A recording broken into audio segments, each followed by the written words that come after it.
County's largest maintenance provider, Team Innovative in Paulsbo provides commercial and residential maintenance to hundreds of millions of dollars of local real estate. With services including parking lot maintenance and street cleaning to landscape and design, Team Innovative is committed to using a green approach and following a strong environmental conscience. Team Innovative Services, 697-6858, or visit them online at getinnovative.net. Team Innovative Services, get serious, get innovative.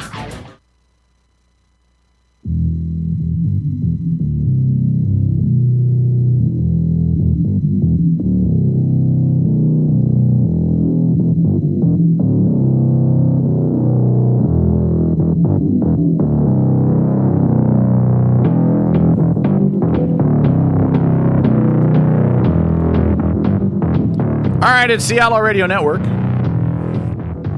Thanks for checking out the show. 7 o'clock. August 11th, 2013. You can turn that bump music back up a little bit if you want to, because Paul's not here, and he hates this song. But since I'm in charge of programming, that's my my title with the network, program director. You know what Paul's title is? He doesn't have one. We can use this song for every top of the hour bump from now on. Okay, Trey? I don't care if Paul tells you otherwise. You don't work for him. You work for me. Anyway, Paul's not here, obviously. He couldn't be on time to the show if we paid him. Susan? Yes, Susan? I can't understand you. Who drives the blue Camaro? I don't know who drives the blue Camaro. I'm doing a radio show. Anyway, 253-617-1440. Paul will be in here in just a little bit. We got a whole bunch of topics on the show for tonight. I do know that at some point... What? Oh, you're just listening to me. Okay, listening to me is like listening to God. At some point during the 8 o'clock hour, Carissa the Psychic will be in. I believe she'll be by phone. I don't think she's coming into the studio, but Paul set the guest up. So I don't really have a lot of specific information, but we will be talking to the Psychic. As I mentioned last week on the show, she has never psychically read me. Now, it either means that I'm a really tough book to read or I'm a really blank book. I don't really know. I haven't figured that out. But Carissa will join us in the 8 o'clock hour. If you have any questions for the Psychic, you can feel free to send those over to us. Either send them on my Facebook page. You can email me at kdog@outlawradionetwork.com. Casey has just reminded me that I should actually check my email occasionally, which I never do, but I'll do that here in a moment. And but we'll have her on. There's a whole bunch of other stories going on that Warren talking about. St. Paul mentioned that at some point tonight we're going to discuss the closing of the embassies. We talked about it last week. One of the things that Paul mentioned is that he thinks nothing's going to happen. And a week later, Paul is proven to be 100% correct. Now, when he gets here, I suspect he's going to gloat because it's what Paul does. He's going to gloat and say, Obama was wrong, nothing happened, you shouldn't have closed the embassies. My counter-argument will be nothing happened because he closed the embassies and there was nobody there to waste the explosives on. But we'll talk about that. We'll also talk about a whole bunch of other things. There's so many things that are going on right now that warrant discussion. We will get to that in just a couple of moments as Trey fades the music out. And the phone lines are open at 253-617-1440. I want to open with one thing up really quick. If you've been following the news, and even if you haven't been, this story has been all over the news for the better part of the last week. We all heard the story about the 16-year-old cheerleader kidnapped from her California home with the friend of the family as the main suspect. Her mother and little brother, their bodies found in a burned out home. We also know that last night or yesterday afternoon, after investigators were told that they found the vehicle belonging to the suspect in the middle of BFE in Idaho. BFE is not the actual location, it's a relative term. We know that investigators found them and an FBI agent shot and killed the suspect and rescued 16-year-old Hannah Anderson. The suspect, James DiMaggio, shot and killed by the FBI agent in the Idaho wilderness. Again, he's the suspect in the slayings of Hannah's mother and brother in California and in kidnapping the 16-year-old girl. Now, we're going to hear a lot about this story in the coming weeks. And you're going to hear two different sides of this story, which is either one, Hannah is a kidnapping victim who was drugged unwillingly to the Idaho wilderness by a deranged lunatic madman murderer dude and was saved by the FBI and local law enforcement and a team of investigators. And this is a tragedy that was brought on purely by James DiMaggio. Or there's the other group, which I haven't really heard referenced in the media at all, but I keep hearing it from people I talk to all over town, which is, so how did DiMaggio get the 16-year-old girl from Southern California to the middle of nowhere, Idaho, if she was his kidnapping victim? And they stopped and got food, and they stopped and got gas. Is it possible she wasn't really a kidnapping victim and that she was maybe an accomplice? Let me read you the most updated story off of CNN.com. You can find this. It was posted at 7:41 Eastern Time earlier today. Sunday, August 11th, for those of you downloading the podcast. Like a square peg going into a round hole is what the CNN article opens up with. That's how Mark John, an Idaho man who spotted and helped lead authorities to James DiMaggio and 16-year-old Hannah Anderson, described the pair. DiMaggio is now dead, shot and killed by an FBI agent in the Idaho wilderness. He is suspected in the slayings of Hannah's mother and brother in California and the girl's kidnapping. Quote, they were just like a square peg into a round hole. They didn't fit. He might have been an outdoorsman in California, but he was not an outdoorsman in Idaho, John told reporters Sunday. He just didn't fit. John and his wife, Kristen, another couple, Mike and Mary Young, were out on horseback when they happened upon DiMaggio and Hannah on Wednesday twice, once on a trail and once at a lake. Red flags went up immediately. All their gear looked brand new, said John. They had no rain equipment. Another flag, said Mike Young, was that DiMaggio said he was headed for the Salmon River but was going in the wrong direction. Hannah hit her face and looked kind of scared, he said. Young and the others thought that maybe their horses had frightened her. She and DiMaggio were hiking. He had a backpack. She was wearing what looked like either sweatpants or pajamas. He noticed they had set up a two-man tent in a ridge, which is another red flag. Not two one-man tent, one two-man tent. The camping spot had no water. The tent on a ridge would act like a lightning rod, Young said. Usually when you meet people in backcountry, you have a pretty good encounter, you know, and they talk about where they've been and where they're going, but these people didn't want to talk, he told reporters. After the group passed DiMaggio and Hannah, he turned to the others and said he thought something wasn't right. Just kind of a gut feeling, you know, that they didn't belong, said Young. The group ran into DiMaggio and Hannah later at a lake. The girl was soaking her feet in the water, and DiMaggio was off to the side, petting a gray cat. Just as he and the others were getting ready to go, Hannah said something that made a little sense at the time. She said, looks like we're all in trouble now, or we're in real trouble now, said John. I thought it was extremely strange. No one in his group was aware at the massive manhunt underway. Hannah had been missing since August 3rd, and the story goes on to recount the story. So here's what that tells me. It tells me that nothing in the encounter with the two couples in the Idaho wilderness did Hannah really give any indication that she was afraid, with the exception of the part that she hid her face.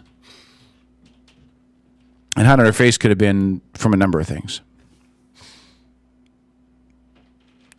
Now, I have heard people tell me that they believe that when they found her, that she was not aware of the death of her mother and her brother.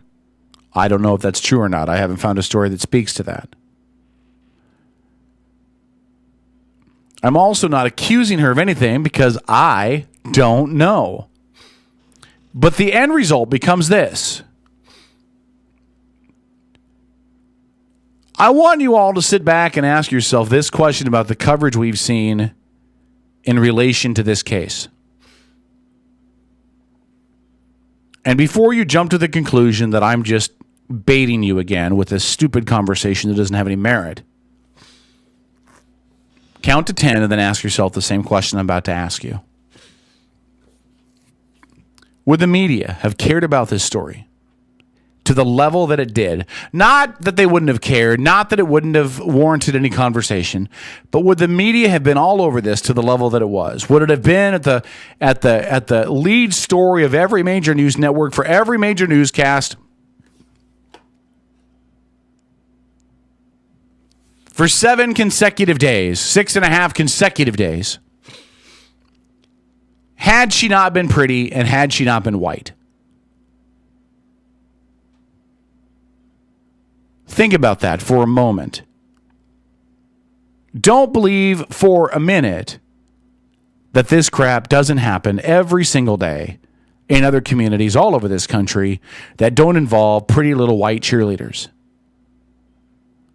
People are gunned down and killed in the streets every day in Chicago alone.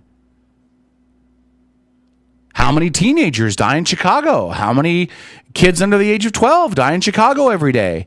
They don't warrant the front page of CNN or NBC or ABC. They don't show up on the front spot of the news broadcast. But this does. 16-year-old cheerleader vanished with the creepy old dude. And now it's the only thing anybody talks about for 8 days. It takes away the coverage and the attention from every other single news story that mattered from anybody's point of view.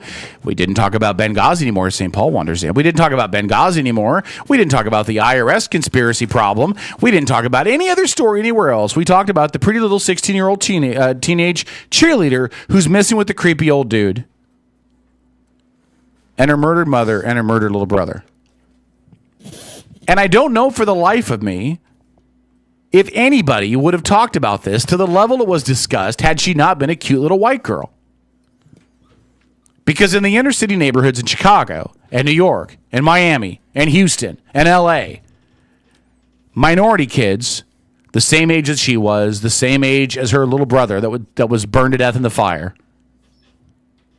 or I'm sorry, that was found dead from the fire. We don't know if he was killed by the fire or something else, are murdered every day. And aren't even discussed. We hear about Polly Klaas. Remember Polly Klaas? She was the girl that was asleep in her own bedroom. Dude broke in the window, kidnapped her in front of a friend during a sleepover. They found her body a couple days later. There was a major manhunt. Everybody talked about it in the news. It was horrible. She's not the only 8-year-old girl that was kidnapped and raped and murdered by a sick lunatic douchebag. But does it bother anybody that the only stories we hear about on these are cute little white kids? It's crazy. We don't hear about it from the minority kids as we welcome St. Paul into the discussion. Paul, how are you, buddy? I think that basically makes you a bastard on the scale of Mega Mouth Mindy. You think so? Listen, I get where you're coming from. Mm-hmm.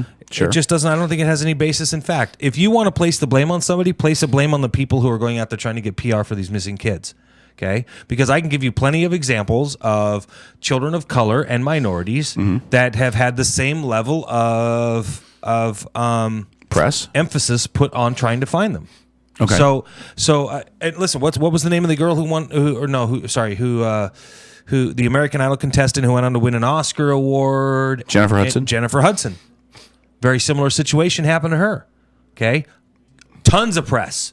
Yeah, total manhunt. Now, if you're going to look at me, do you think that hold on, if you're going to tell me, it's because she was rich and famous, I think so. Is that your issue? Yeah. Well, then you have an issue against white people and rich and famous people. No. I'm saying that I'm not, and I'm not challenging. I'm challenging the media with this. I'm surprised that as a conservative, you're not helping me blast the left-leaning media because with I this. see it. But I follow this stuff more than you do, and I see. Listen, what percentage of this country is white versus what percentage of this country is every other minority? Okay, so if you're going to say that probably 60-40, would you guess? 60% white, 40% other minorities, I would and guess, that's all. That's okay, fine, and then I'll go with that because I don't know what those 55, numbers are. guess, give or take. I'm simply saying that then it would stand to reason 60% of the kids kidnapped would be white, wouldn't it? Yeah, give or take, probably. Okay. Yeah, I mean, again, if my numbers are right, yeah. Okay, so if 13% of the U.S. population is black, only 13% of the kids kidnapped should be black. Okay, Roughly. And again, you want to put an onus on anybody? Put an onus on the people who make it a point to go out there and drum up press responses, who go out there and get in front of the cameras, who go out there and try to make issues of this stuff. Okay, because there is a direct correlation between the steps taken by family members to get news coverage, to get press, to keep the names and faces in the press, and the amount of emphasis that is placed on trying to find these children. There just is. And I'm not saying that that's race. I'm not saying, and that, honestly, Kevin, that has nothing to do with race. Hold on. I would agree with you that there may be a correlation of how much action the family members take to keep their children's names in the press. But let's look at this really quick. The father for the 16-year-old girl from California that was kidnapped that was just found yesterday. Mm-hmm. I don't recall even hearing his name in the first 3 or 4 days after this because authorities were all over this. They were all over it because it was a double homicide. Well, sure. And the girl was missing. Yeah. That's why they were over it. But do we honestly think? Do you honestly believe that this is such an isolated occurrence? I mean, that we're not seeing kids murdered every day in Chicago, in New York, in LA, in Miami, in Houston, that are not white kids, that are not getting any press at all out of this. There's something, I don't think glorified is the right word, but there is something marketable in a missing white girl, John Benet Ramsey, Polly Klaas, Hannah, whatever her last name is, the 16-year-old. Montana? No, Hannah, the girl that was missing. I know, yeah. right. But there's something marketable, Hannah Anderson. There's something marketable in the fact that it's a cute, pretty little white girl that's missing, that these networks, these news agencies all get behind and push. And when it's some minority kid from the project somewhere, suddenly these media outlets are silent. There's very little discussion about this. I can't think of a time when we've seen a black or a Latino kid missing that's gotten the same push for coverage that we see whenever these white kids go missing. Well, here's what I will tell you, that where your perception of this is skewed, and it's not your fault. Okay. We do not live in an incredibly racially diverse portion of the country. We also do not live in a portion of the country that has a great deal of kidnappings. Now, this particular case garnered headlines and news. Why? Because they had no clue where she went, and a nationwide Amber Alert was put out. I know I got the text on my phone twice. Yeah, I got mine too. Okay? I got it more than twice, yeah. So all the updates. So the point here is that, again, when children go missing around here, okay, we hear about it. It's on local news. Around the rest of the country, especially more racially diverse portions of the country, Chicago, Atlanta, LA, okay, I guarantee you hear more about minority children that go missing. I promise you that. And if you don't even have to take my word for it, I'm sure. No, I feel sure, so yeah. strongly about that. I bet you can go look those statistics up anywhere, and you will find statistics to back me up on that. We just don't hear about it that much here because, quite frankly, we don't have a lot of missing children here, and we don't have a lot of missing minority children here. We just don't. It just doesn't happen here a lot. Yeah, but not to say that it can't, because it certainly can and does. Do you think it just doesn't? Do you think that we haven't? Do you think there hasn't been a minority kid that was kidnapped? What? Out of Southern California with the risk that they were going to show up in Washington? I mean, I'm sure there has been, and I'm sure that at some point, I would be willing to bet you, because you're basing a lot of this off of emotion and supposition, and I just don't think that there's a lot of data to back up what you were saying. Mm-hmm. Now, if there is, I will gladly change my story. I've just never seen any data to support what you're saying, and I find what you're saying to be not that it's offensive. I think that it's based on a faux idea of racism, that everything is based on this idea that if you're white, you're entitled, and I think that you believe in that. I think that your argument here shows that, and I'm not saying you're wrong for thinking that. I'm just saying that's what I see, because I don't see and have not seen anything to support that. I really haven't. Yeah, and I'm just doing some. You may be right, by the way, and I'm going to say that you could be 100% right, and I may be the one with my head shoved up my ass. Okay, maybe I just don't see it. I'm simply saying to you, I don't see it. I don't see it at all. You know, I saw lots of coverage to 2 little white girls and a Latina girl that were kidnapped and held captive for 10 years and freed by a black man. Mm-hmm. I saw a whole lot of press coverage of that. So, you know, I think that this idea, I think the press goes with it, with whatever story is compelling on whatever given day. I want you to do me a favor. I want you to keep this in the back of your mind as you're paying attention to the national news. Okay. Going forward, not necessarily local, because I think a local is skewed based on local standards and what goes on locally. But sure, totally. Pay attention to local news: ABC, NBC, CBS, MSNBC, Fox, CNN, and pay attention to what gets the coverage. Have you noticed that we have very few missing children reports here on local news? The last one that was really big was that Sky Metawalla one. Yeah, we just have very few. And by the way, not white. Which, by the way, has anybody found Sky Metawalla? Anybody? I'm just saying, but not white. Right? Not white. I don't know. What was he? Native? Half native, half white? This is going to sound wrong, but brown. Was he? But was he part native? I think he was part Native American. There was some ethnicity there that was not Caucasian, and I cannot even remotely tell you what that was. Yeah. I just as by the way, and as MSN pops up with its lead story, boy 2 missing, Rhode Island found, and he was white. Yeah, I just listen. Just keep this in the back of your head. Just gotta throw that out there as we're right up against the bottom of the hour break. Yeah, everybody keep this in your head. Maybe I'm wrong, but as you're paying attention to the news stories going forward, pay attention on a national level. Which ones are getting the national press? Pay attention which ones are getting covered by the major news networks. How many of them are minorities? How many of them are cute little white kids? I just cannot think of a time that we've seen a minority kid who's been kidnapped getting any kind of a press. The last one I can think of that was a minority kid involved in any kind of a kidnapping or anything like that would have been Elian Gonzalez. And that wasn't even a kidnapping. That was a case of inter-country, dual country citizenship and who got to have the child. And that was less about being kidnapped and more about what country got to keep him. Mm-hmm. You know, I just can't think of one. And there's some interesting questions on here too, by the way. You know, if you go into Google and do a search, you know, do black kids ever get kidnapped, or how is it that only white kid get kidnapped in the USA? There's actually a thing on democraticunderground.com that, and I don't know if this is true or not, white children are less likely to be abducted and kidnapped than black and Hispanic. Again, I don't know if any of this is true or not, but there's other people on the internet that feel that have seen the same trend. So again, I'm not saying it's true or not. Mm-hmm. Pay attention to the media. See what you see. See if you agree with me, and we'll just keep an eye on it too. We'll see if it's something that is worth, you know, we're talking about later. Well, listen. If we pay attention to this, and the next 10 stories over the next 10 months are all, you know, little white blonde girls. Well, I won't say blonde, but I won't say blonde. But you get my point. Yeah. Okay. Then I think that you can legitimately make that argument. I do. I would tell you that I think you can make that argument. Yeah. So all right. So we'll do this. We'll take the bottom of the hour break. When we come back, we'll switch gears. Like I said, there's a whole bunch of news stuff to talk about. I know we're going to be joined by Krista, our resident psychic. Yeah, and she good friend of the texted show. me. She's on her way here already. Oh, she's coming to studio. She's coming in studio. See, if I was psychic, I would have known that. I said earlier, and if she'd be in studio on the phone. Yeah, I actually heard somebody say to me the other day that that you felt that psychic couldn't read for you because you were part Native American, and this person ripped into you for that. So that should be this should be good. That person should call the show, or they're a blasphemous idiot. Well, I don't want to say who it is, but she. Back after this. The Outlaw Radio Network.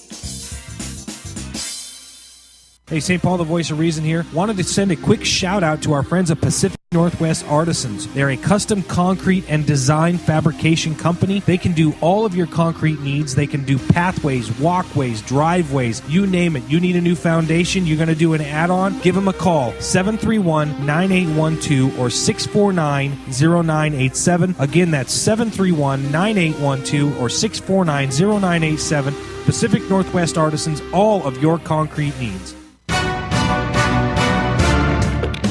Hi, this is Stephen Gardner from the Kitsap Sun.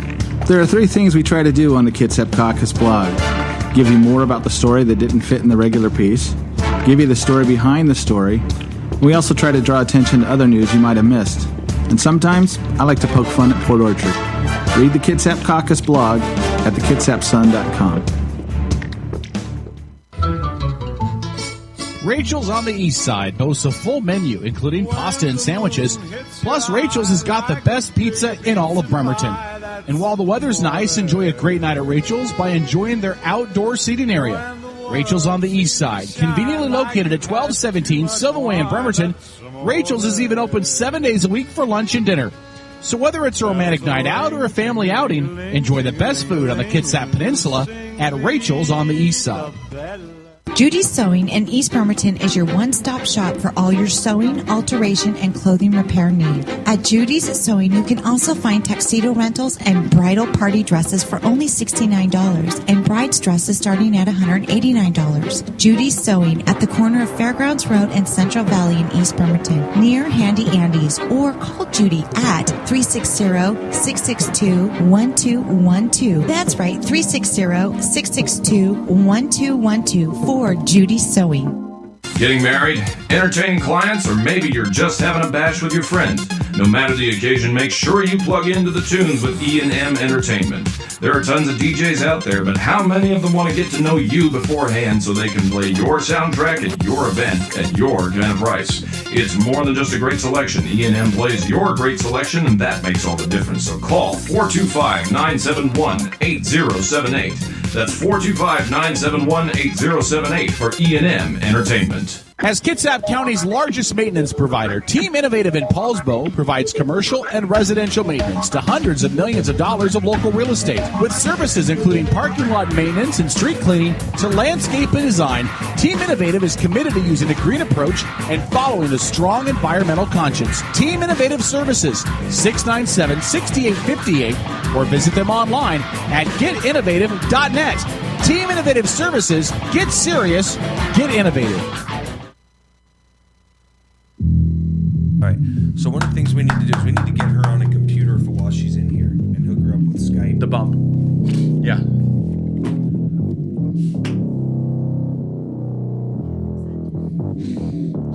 Oh no! Wait. Yeah. May I? I gave you an entire freaking CD. Yeah. What'd you do with the CD, Trey? Tell him what I told you earlier, Trey. What did he tell you earlier, Trey? You can tell me I got to play this Yeah. Really? Why did I say that? Do you remember why I said that? because you don't like it. And why else? Because you work for who? Because I work for Kevin. Not who? Paul. Not Paul. I hate you guys right this second. All right. Hey, by the way, Lurch can't hear me right now. Hey, Trey, tap Lurch, will you? I want him to hear this. Listen really quick. I'm talking about you. Can you hear me?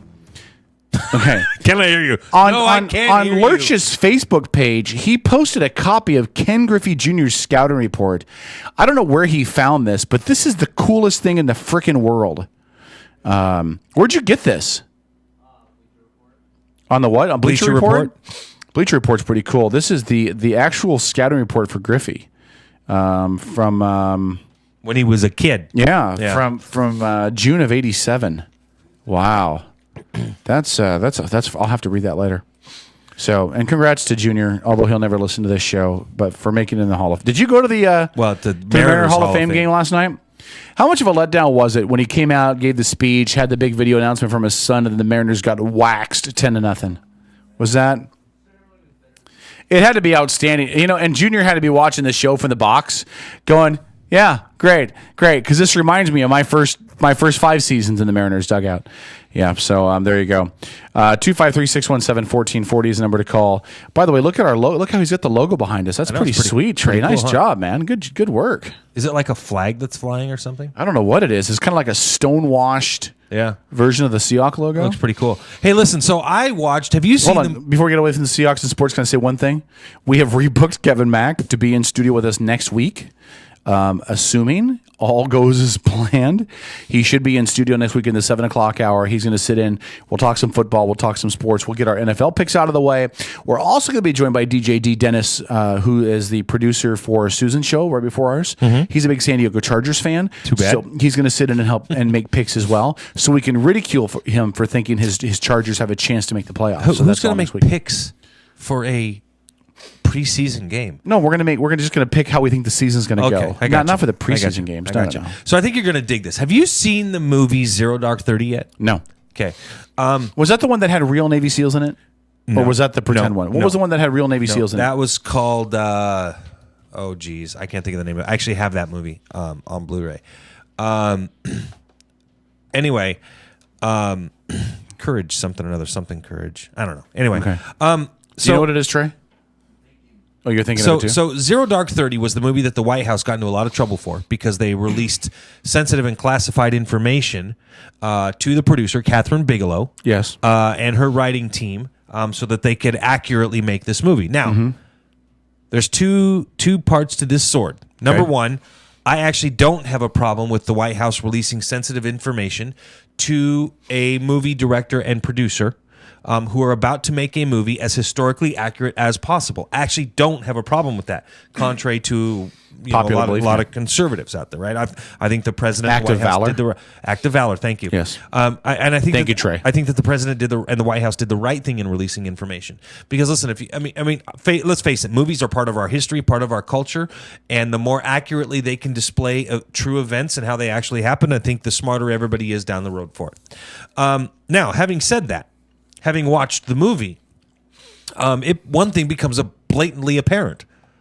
The president deserves absolutely no motherfucking credit whatsoever for what occurred and the capture of Osama bin Laden, the killing of Osama bin Laden. Okay. And the interesting part is that Catherine Bigelow, staunch Democratic reporter, if you recall, she caught a lot of flack because the first 15 to 20 minutes of that movie is about nothing more than torture, and how, as a matter of fact, torture was in large part responsible for the information that they were able to glean that allowed them to eventually catch bin Laden. Sure. And a lot of people were really upset with her for that. And she made the statement, and I'm paraphrasing here, something to the effect of that, if I'm going to tell the history behind the events, no matter how unpleasant it is, I have to tell the truth. Sure. And so she went out there and she made the point, told the truth. And the first 15, 20 minutes was all about torture, all about CIA black ops sites and all that good stuff. And about how, yeah. Quick question. Who gave permission as the commander-in-chief to allow CIA black ops sites and allow the torture to happen? Who did that? That would be well, that would have been Bush.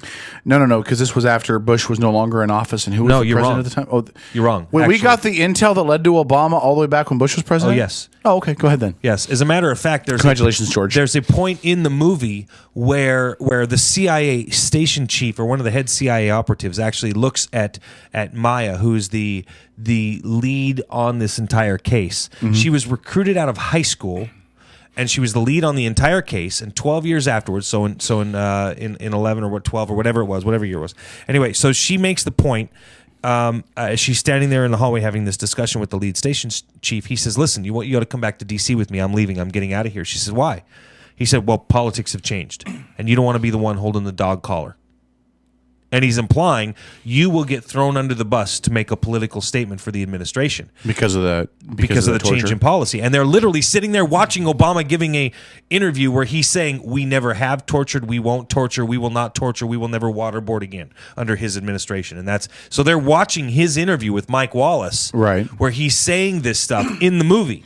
And this guy's telling her this, you don't want to be caught. Right. And yet that's how they're getting the information to get to the courier who was bin Laden's personal courier. You see what I'm saying? Mm-hmm. And there's a good half hour, 30 minutes of the movie where the CIA is dealing directly with the White House, trying to explain to the White House, look, we have the information. We deal in probabilities here in the CIA. We're 60% sure. If this isn't bin Laden, this is another extremely high-value target in this house. Mm-hmm. Right? And they're going through all of the information that points at this. And it was extensive. Can you help me with something? Yes. I'm confused. Mm-hmm. If the intern was gleaned, information. Sorry. Right. If the information was gleaned, I'm thinking about gleaning the intern.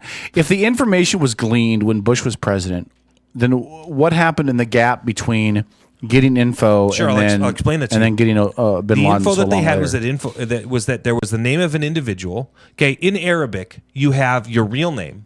You also have a war name.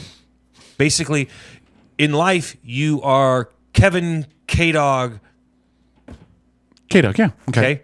Your war name might be Chief Suck My Balls, okay? There you go.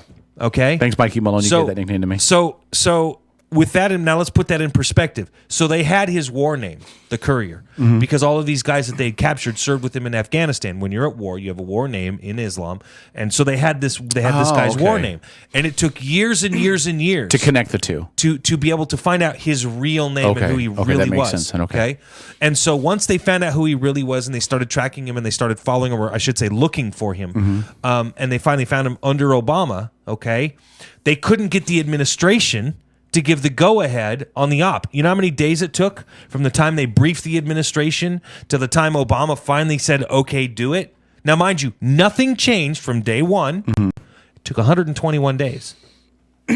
Okay, so 121 days to decide, I have all of this information. My CIA operatives are 60 to 70 to 80% sure that it's bin Laden or some other high-ranking al-Qaeda official.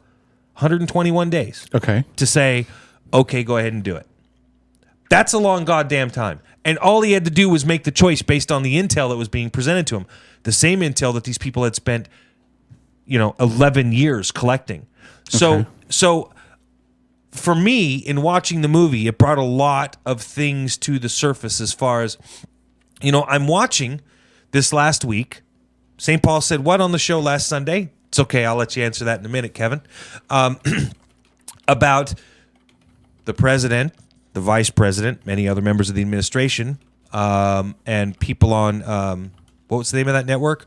Oh, yeah, state-run television, MSNBC, about how, there was a serious threat from al-Qaeda. They were closing down 21, 22, 23 of our foreign embassies. And I just found it incredibly odd that here for the last, 5-6 years, we've heard the president say what? Al-Qaeda's dead. We've bludgeoned them.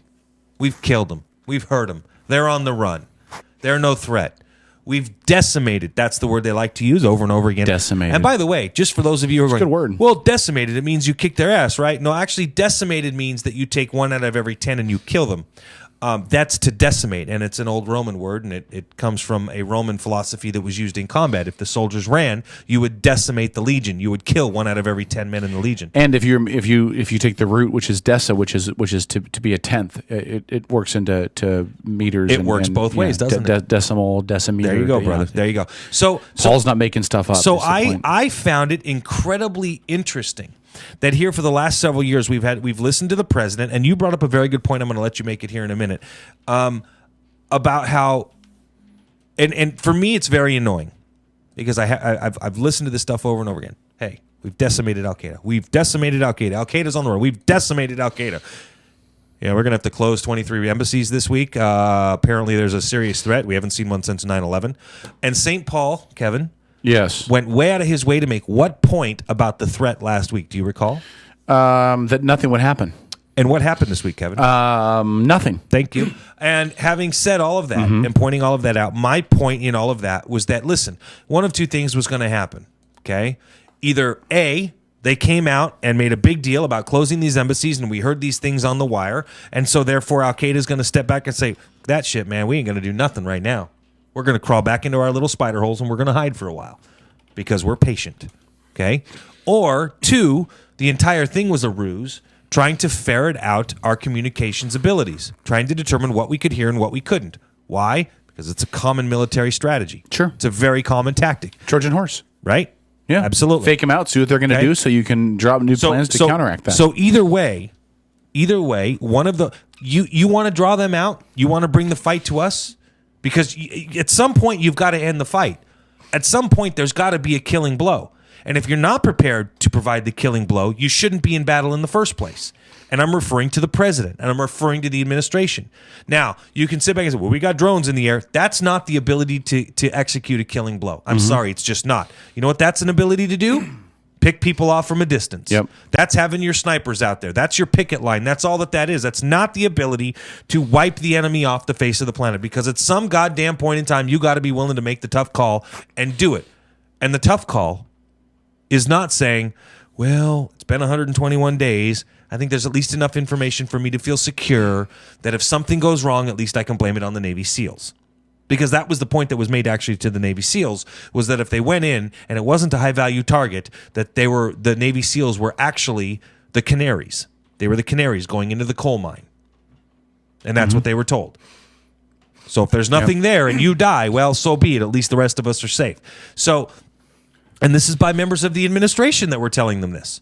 And they did it anyway. So no wonder they were pissed off when the president decided to walk up in front of the podium with really cool music playing in the background and tell the American people that, we have killed Osama bin Laden. You know what I mean? It's I get it now. I understand it. Before I was a little bit, I don't, why are you, dude, chill out. Just keep your mouth shut. You did your job. Whatever happened between you and the president happened, but keep your mouth shut. Having seen that movie and knowing that the White House leaked information about everything that occurred, so we know that the movie is as accurate and portrayed the president in the best light it possibly could, because the writer, the director, and the producer are all three Democratic operatives. All three of them are high-quality, high-grade donors to the Democratic Party. All three are Oscar winners. All three have a great deal of pull and influence in Hollywood, and information was leaked to them. There was a congressional hearing on it about what needed to go into this movie. That they didn't make a fake movie. They didn't say, thank you, Mr. President, for the information. Now we're going to make a movie that makes you look like shit. Is it possible they just left all the reference to the president out of it to keep it from becoming a political movie, that they wanted to be focused on the men and women that carried out the mission? I think that's and very, leave the president out of it completely. I think that would be a completely plausible explanation, except for I the haven't fact seen that it, which is why I'm that asking. there were direct references to the president, not his name. But in comments like, you don't want to be left holding the dog collar, the politics in Washington, D.C. have changed. And it just happened to be, check this out, 2008. Right. You see what I'm saying? So you know what they're referring to. And then it shows them watching Obama giving an interview on TV. So you know who they're talking about. You know what they're talking about. You know how it's all coming about. You're able to piece it all together. Yeah, but don't you agree, though, that if it came out the other way, Let's say that in reality, if what came out the other let's say that in reality, Obama was in the war room, the entire time, directing multiple parts of this operation. Okay, and he was involved in every major decision throughout the process. Well, the movie clearly showed he wasn't, but no. What I'm saying is, let's say that he was. Okay. Let's say he made the decision we're going to violate Pakistani airspace. We made the decision we're going to secure the asset. He made it. We're going to do this. We're going to do that, and they put that in there. Wouldn't the movie been ripped from the outset as a politically motivated movie that was built only to showcase President Obama in a positive light? I mean, you know what I mean? I mean, yeah, I think that's you couldn't have done it either way. I mean, if you did it one way, it makes him look like it was meant to showcase him and piss on the men and women that carried out the mission. And on the other hand, when it's made to showcase the men and women who carried out the mission, it looks like it's pissing on him that he had nothing to do with it. Well, I think you have to ask yourself. And I haven't seen the movie, so I'm at a disadvantage. Do you have it on DVD? No, but it's on Stars right now. Is it on Stars? Demand, so it's free to watch. And I would recommend, if you would like to see it, come over to my house and we'll watch it, brother, because it's worth watching, because you learn a lot about how the intel circles work. Again, I read a lot of the background on the story on the movie, how it was made, the people that worked with the production crew and stuff. They went to great lengths to make everything as completely accurate as possible that they were allowed to within the realm of not giving away too many secrets. Right. But they went to great lengths to show how they track cell phone calls in this movie. So listen, again, they gave away a lot of tradecraft. Is that a good way to put it? They gave away a lot of tradecraft in the movie. So it was clearly tradecraft that they knew the enemy was already going to be aware of. So I'm sure they held some stuff back. Anyway, I'm just going to leave it at this. And you bring up a very valid point. But I think that if you are an operative of the president, if you're a friend of the president, if you're a supporter of the president, you find a way to toe that middle line. You do. You don't make him look good or bad. Instead, in this movie, to be honest with you, there's a scene where one of the president's top advisors tells the CIA chief that he should go tell him to fuck himself, simply because he says to him, he goes, I was working for the president and I was in the room when you guys presented your argument at WMDs and you had more proof than this. So I'm telling you, when you watch the movie, you see lines like that in this movie and you're going, the president did not want to approve this operation. He was pressured into it. Right. He did not want to approve this, and his advisors did not want him to give his okay on this mission. Why? Because the CIA guys were only 60% sure it was bin Laden.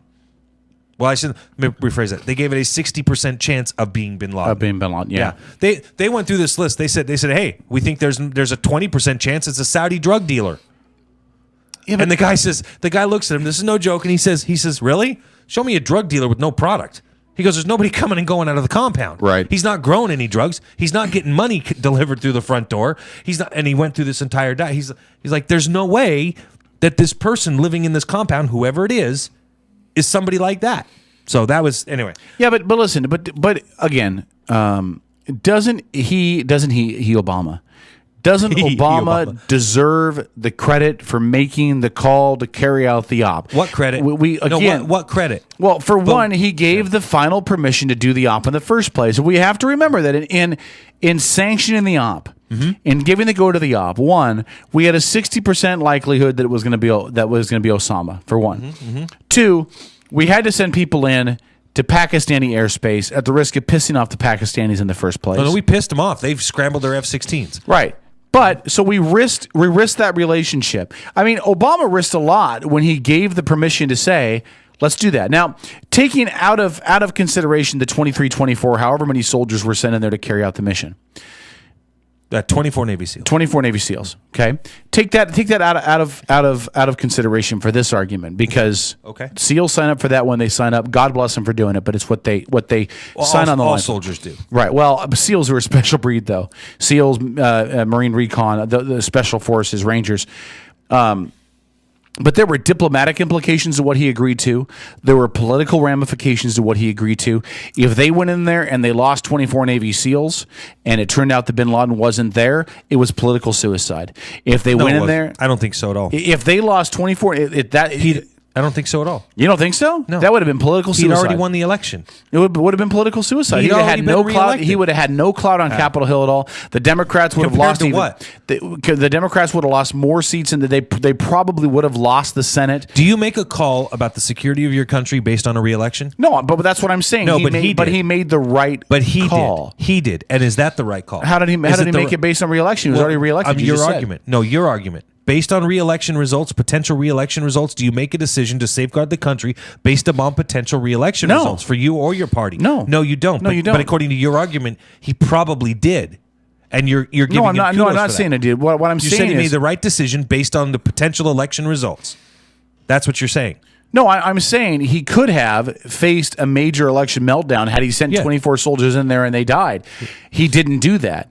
What I'm saying is, does he get credit for sanctioning an op that was successful? No, he gets credit for doing if the op was wrong or had gone bad, he would have been land blasted for it. So if you're going to hang him out to dry if it was the wrong op or the op went bad or the intel was bad or everything was bad, why doesn't he get credit for making the right choice? Sure. Well, and here's a simple answer to your question. Yes. Nobody today blames Jimmy Carter for the operation that went wrong with Delta Force in the Iranian desert. You don't think people blame him? No, not at all. Okay. No, not at all. They blame all of the variables that went into that and the accident that occurred. Did he lose the election because of that? Yes, because it happened a very short time after, within like a month and a half, 2 months of that operation. Right. Okay. Now, politicians have learned from that. They think there's a cause and effect. I'm here to tell you right now, I don't believe that for the American psyche, there is a cause and effect.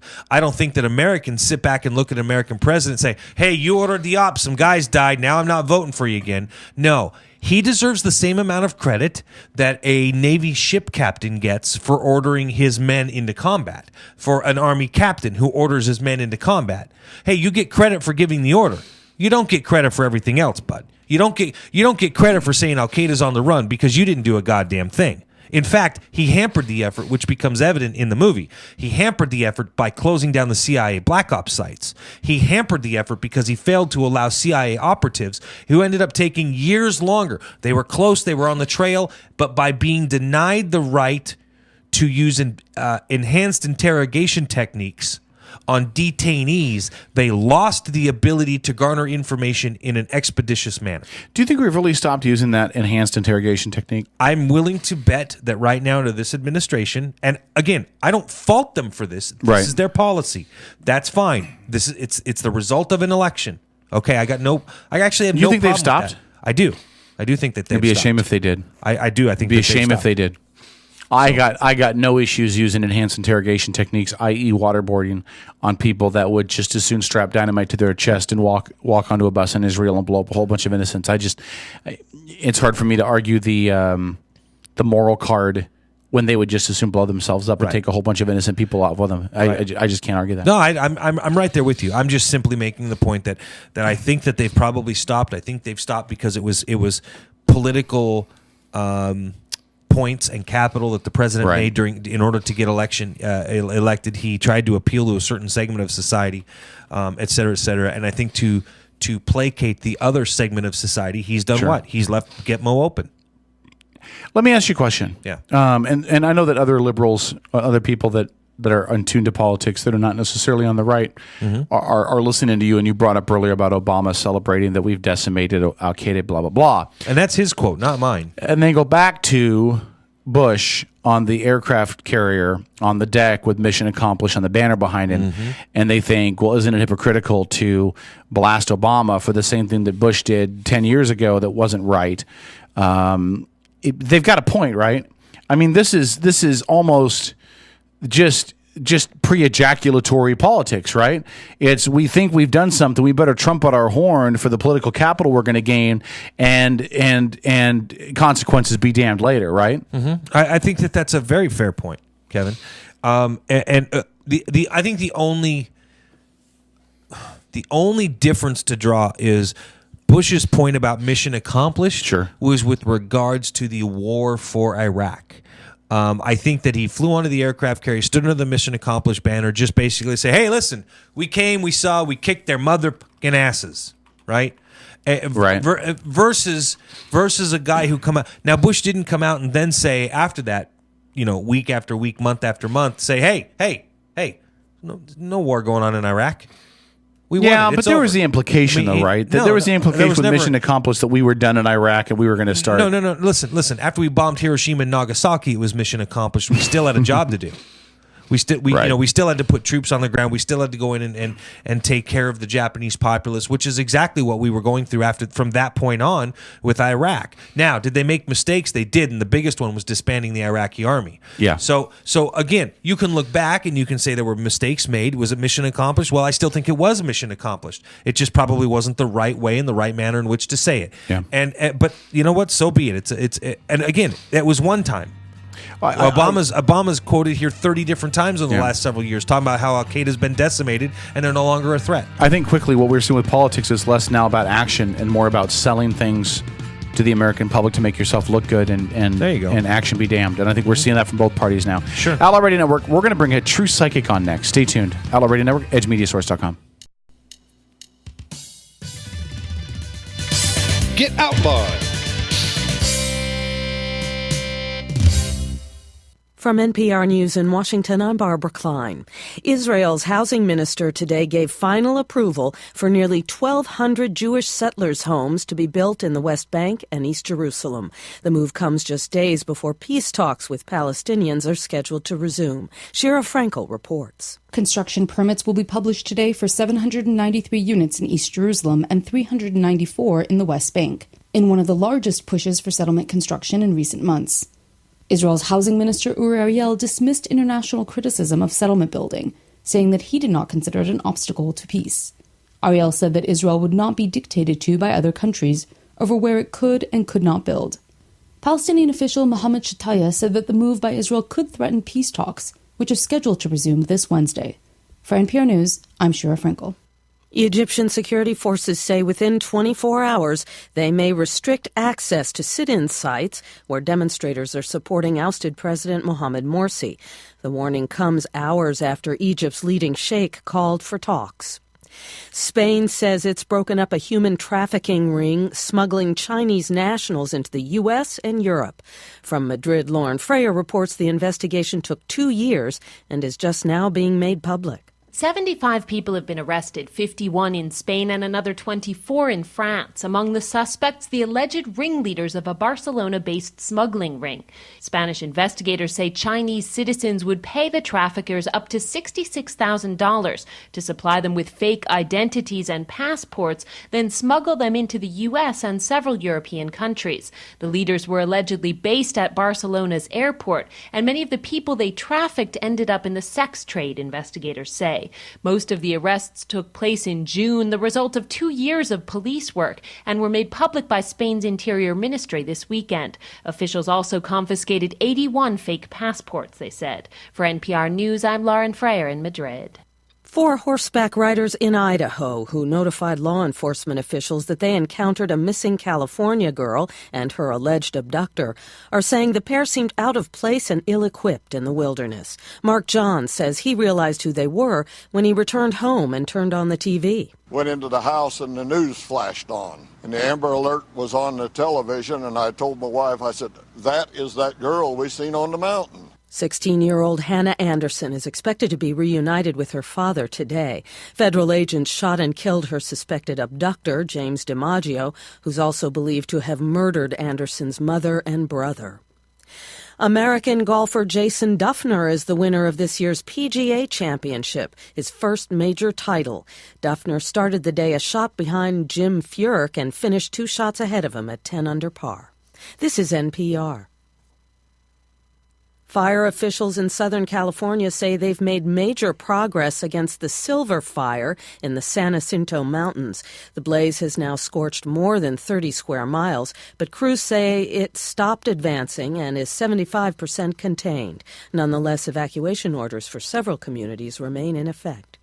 Pressure is mounting on San Diego's mayor to step down. Bob Filner, a former congressman, is facing accusations of sexual misconduct. And as NPR's Nathan Rott reports, the list of allegations is getting longer. More than a dozen women have now come forward accusing Bob Filner of sexual harassment. The latest 2 say the first-term mayor and 10-term congressman made unwanted advances on them, and both are survivors of military sexual assault. For weeks, lawmakers and citizens have been calling for Filner's resignation, but he's refused. California Senator Barbara Boxer joined the cries last week with an open letter to Filner saying he should, quote, step down immediately. Meanwhile, at least 2 citizen-led groups in San Diego are trying to get the necessary signatures to force a voter recall, and the city attorney says the locks on Filner's mayoral office in City Hall have been changed. Nathan Rott, NPR News. The Obama administration is continuing to condemn Mexico's release from prison last week of a top drug lord. Rafael Caro Quintero has been serving time for 1985 torture and murder of a U.S. DEA agent. He walked out of prison Friday on a technicality, and Mexican lawyers say they'll use the same strategy to free another cartel leader. The National Security Council today issued a statement saying the U.S. is committed to seeing that he faces justice in the U.S. I'm Barbara Klein, NPR News. Hey, St. Paul, the voice of reason here. Wanted to send a quick shout out to our friends at Pacific Northwest Artisans. They're a custom concrete and design fabrication company. They can do all of your concrete needs. They can do pathways, walkways, driveways, you name it. You need a new foundation, you're going to do an add-on, give them a call, 731-9812 or 649-0987. Again, that's 731-9812 or 649-0987.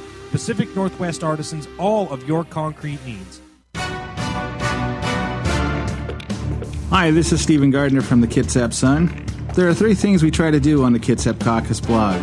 Give you more about the story that didn't fit in the regular piece. Give you the story behind the story.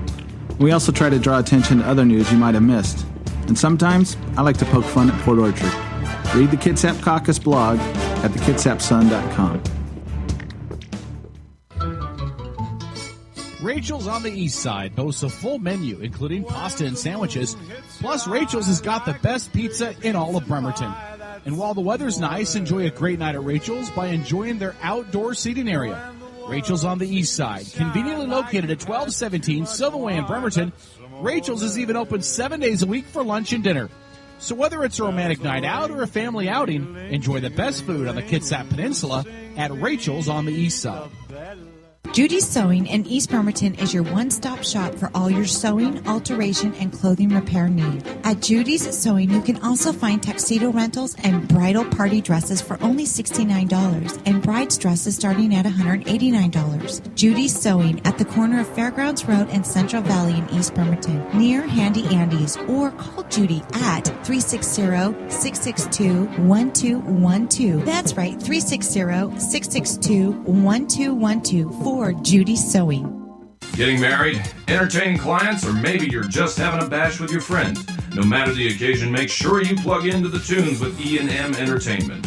There are tons of DJs out there, but how many of them want to get to know you beforehand so they can play your soundtrack at your event at your kind of price? It's more than just a great selection. E&M plays your great selection, and that makes all the difference. So call 425-971-8078. That's 425-971-8078 for E&M Entertainment. As Kitsap County's largest maintenance provider, Team Innovative in Paulsbo provides commercial and residential maintenance to hundreds of millions of dollars of local real estate. With services including parking lot maintenance and street cleaning to landscape and design, Team Innovative is committed to using a green approach and following a strong environmental conscience. Team Innovative Services, 697-6858, or visit them online at getinnovative.net. Team Innovative Services, get serious, get innovative.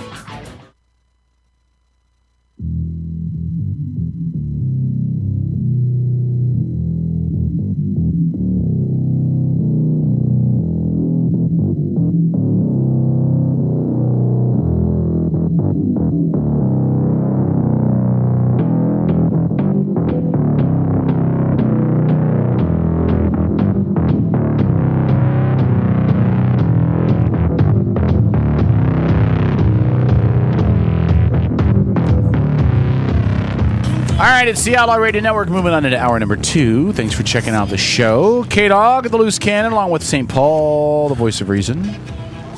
What's up, buddy? I don't know. I'm getting a little nervous. Why are you getting nervous? You always get nervous when we have Krista the psychic in here. Because you just never know what's going to come out of her mouth. You're afraid she's going to out you to your wife, aren't you? Out me? Yeah. No, I have no worries about being outed for anything. All right, and we're joined by Desi, our resident intern, who will be at the table for part of this as well. And just walk right in front of the camera. It's okay. It's all right. We'll train her at some point. She just gave you a look of, good God, I will kill you. Good Lord. If you speak to me in that fashion. We just had an 8-minute break. You know, people who wanted to come grab a chair. She went to grab the baby a blanket. Oh, and now your wife just stands right in front of the camera, just does it again. Kevin, do you need a hug? Wait. It's so not hard. It's just a radio show. It's just once a week. It's from 7 to 11. It's just one camera. It's got a light on it. Listen, right over there. Listen, it's not hard to see. I think everybody knows that it's not hard to see the camera. Don't swear. I didn't see the I didn't swear. You almost did. We saw your lips started. Do you know why I didn't swear? Do you know why I didn't swear? Because Truan is right there. And the last thing I want is for your son's first word to be okay. So I just don't want that to be his first word. So. All right. I restrained myself. Well, all right, go ahead. From Healing Moments, we're joined by Krista Baszler. I can't even speak now. You got me tongue-tied. You know what? What's your name? Introduce yourself. I am Krista Lee Baszler. I go by Krista Lee. It makes it a lot simpler because people desecrate my last name like my friend here, Paul. I said Baszler. No, you did not. It just took a second to come out. Yeah, I heard that before. Isn't that how he came?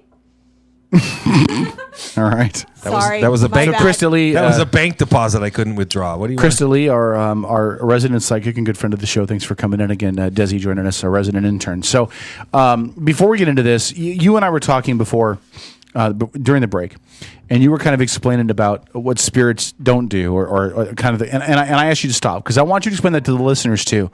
Before we get into discussion about the psychic medium and that whole process. Explain to them what you were explaining to me during the break about how this doesn't work, because I think that'll be as important to the listeners as it is to us as we get into this. Okay, so spirits don't know walls. They don't know phone lines. Okay, the spirit is going to come through whether you're sitting here or if a message is coming through for someone in the back booth or someone on another floor. Okay, and I don't control who comes in.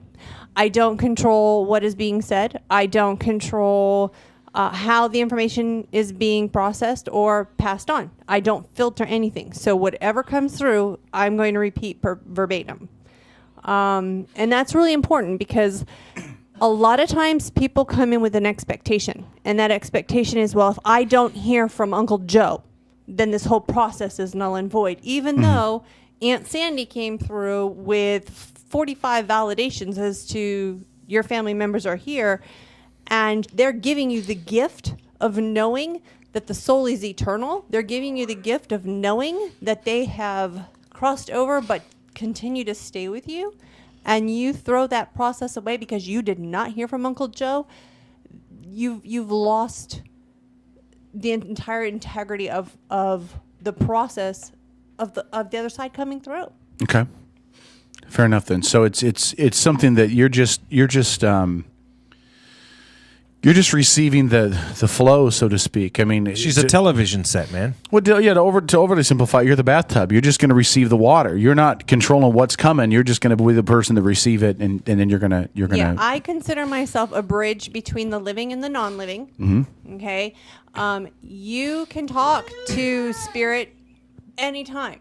The hard part is you can't hear spirit. We're not trained to hear it. Now, here's an interesting fact. You know that high-pitched ringing you hear in your ear on occasion? It's really high-pitched. Okay. Well, here's the breakdown to it. We, as human beings, earthbound, vibrate to a different frequency. Okay? And the spirits on the other side, spirits that have crossed over, vibrate at a much higher frequency than we do. And when we're hearing that high pitch, what's happening is they are lowering their pitch enough for us to hear them. But most of us are not trained to raise our vibration to decipher what's being said or how to decipher the audio that's coming through, which is why you can hear EVPs, electronic voice phenomena, which we've spoken about before. Well, you can't hear them, but you can pick them up with audio recording devices, correct? That's what I just said. Yeah, come on, Paul. Fine, what she Follow said. along. Well, she said Read the cliff notes. You can hear. No, All right, go on. when you listen to an EVP and you've got the headset on and you go, whoa, back up. Mhm. Wait a minute. What was that? And you hear something audible, whether it's, I'm here or past the milk and cheese, whatever you want to hear from the other side on an EVP. That audio is that frequency. And I, with the gift that I have a stronger ability to tune into that while it's happening versus you tuning into it when you're backtracking to hear it slow down on a device. So that frequency is that what you hear. And everybody has that ability to hear that high frequency. It's just half the time if you go to a doctor, it's, you have vertigo, because science doesn't want to recognize. Otherwise, let's face it, you are then taking away their paycheck because then they can't say you have ear infections, or they can't say, so how's that nice warm hug that we're going to give you when we put you in the psych ward? Go ahead, Kevin. No, I'm just. How do you? Before we get into the rest of this, how do you handle people that tell you this is bunk? That there's no way that you're conversing with the other side, that you're either... I have no reason and no need to convert anybody into believing me because I let the other side speak for themselves. But you get that, right? Though you get people that all say the time. you're either Sure. making it up or you're listening to creepy weird voices in your head or something. That there's no way this is true. This is horse puck. You're going to get that in any occupation. The difference between my occupation is mine is faith-based. Mm-hmm. And because I make the other side validate, and I know that sounds kind of cocky, but like I said, everybody has an Uncle Joe. We just said that as an example a moment ago. But when I'm conversing to Uncle Joe and Uncle Joe turns around and says, I was married to Gloria, I had a penchant for whittling wood, and if I didn't eat at exactly 5 o'clock at 5:05, I was throwing the worst Italian temper tantrum that you can imagine. Those are really strong validations. I don't just randomly come up with this stuff, especially when we're in a room with people I don't know, and those validations are coming through. It's kind of hard to dispute. The other side is never, ever, ever wrong. Now, I don't know your life story, so therefore I can't get a teeny bit of information and presume to know I know everything about you. So sometimes it is like playing psychic detective because I'm getting words or images or names that don't make sense to me, and it's kind of like opening up a book and pointing to a paragraph and saying, okay, this is what I'm seeing. when I do a reading, very seldom will I actually watch or look at the person I'm reading. Number one, I think it's rude to not pay attention to the soul that I'm talking to. For example, some people might think they're actually hearing an infant in the background right now. Really what that is, it's on a different frequency.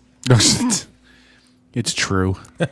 It's true. And yeah. You know what? Hey, let's be real. Those babies hear more than we do, and they don't see a veil like we do. So he's probably more in tune to everything that's going on here than we could ever possibly be. He keeps trying to tell me that.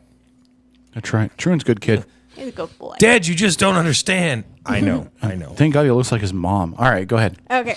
So, as I was saying, is the validation process. You know, if they validated it, then it's hard to dispute it because I didn't make it up on the spot. And I always tell everybody, validate, validate, validate. You know, don't tell me anything, let them do the talking. And I very seldom, when I'm reading you, very seldom do I watch you. Because number one, I think it's really rude to be looking at a spirit right here and not make eye contact with them, trying to figure them out. But number two, I will never allow anybody accuse me of reading their facial features, reading their body language, reading their subconscious cues. So you're physically seeing a spirit. You're seeing I see apparitions, yes. Okay. And then, like I said, the frequency thing is, here's an example. Frequencies are really hard to make. Audible frequencies are very hard to distinguish certain sounds. An example would be names. Okay. You know, if you've got the name, my name's Krista. Okay, I can hear Chris, or I'll hear a hard K, even though my name is spelled with a CH. But am I hearing Krista, Kristen, Kirsten, Christy, Crystal? It's really hard to hear and identify those strong, solid consonants because of the frequency. Now, I will never be wrong on the vowel or on the initial, first, middle, or last. If I'm giving an initial, I'm giving it for a reason, and I will never be wrong about that initial because the other side is never wrong. Mm-hmm. And with that being said, some certain names I'm really, really not comfortable with. I did a reading for a lady whose son was named, well, I kept seeing Jesus on the cross. Okay, and I was like, okay, I know for a fact, God help me, God is my witness, I know your son is not Jesus. And she was getting angrier and angrier because she's like, you know, you're not delivering what, you know, I need to hear from one person. And no matter how hard I tried to switch the subject with the spirit I was talking to, the only image I kept getting was Jesus on the cross. And finally, she picked up a pen and she threw it at me. Threw a pen at me.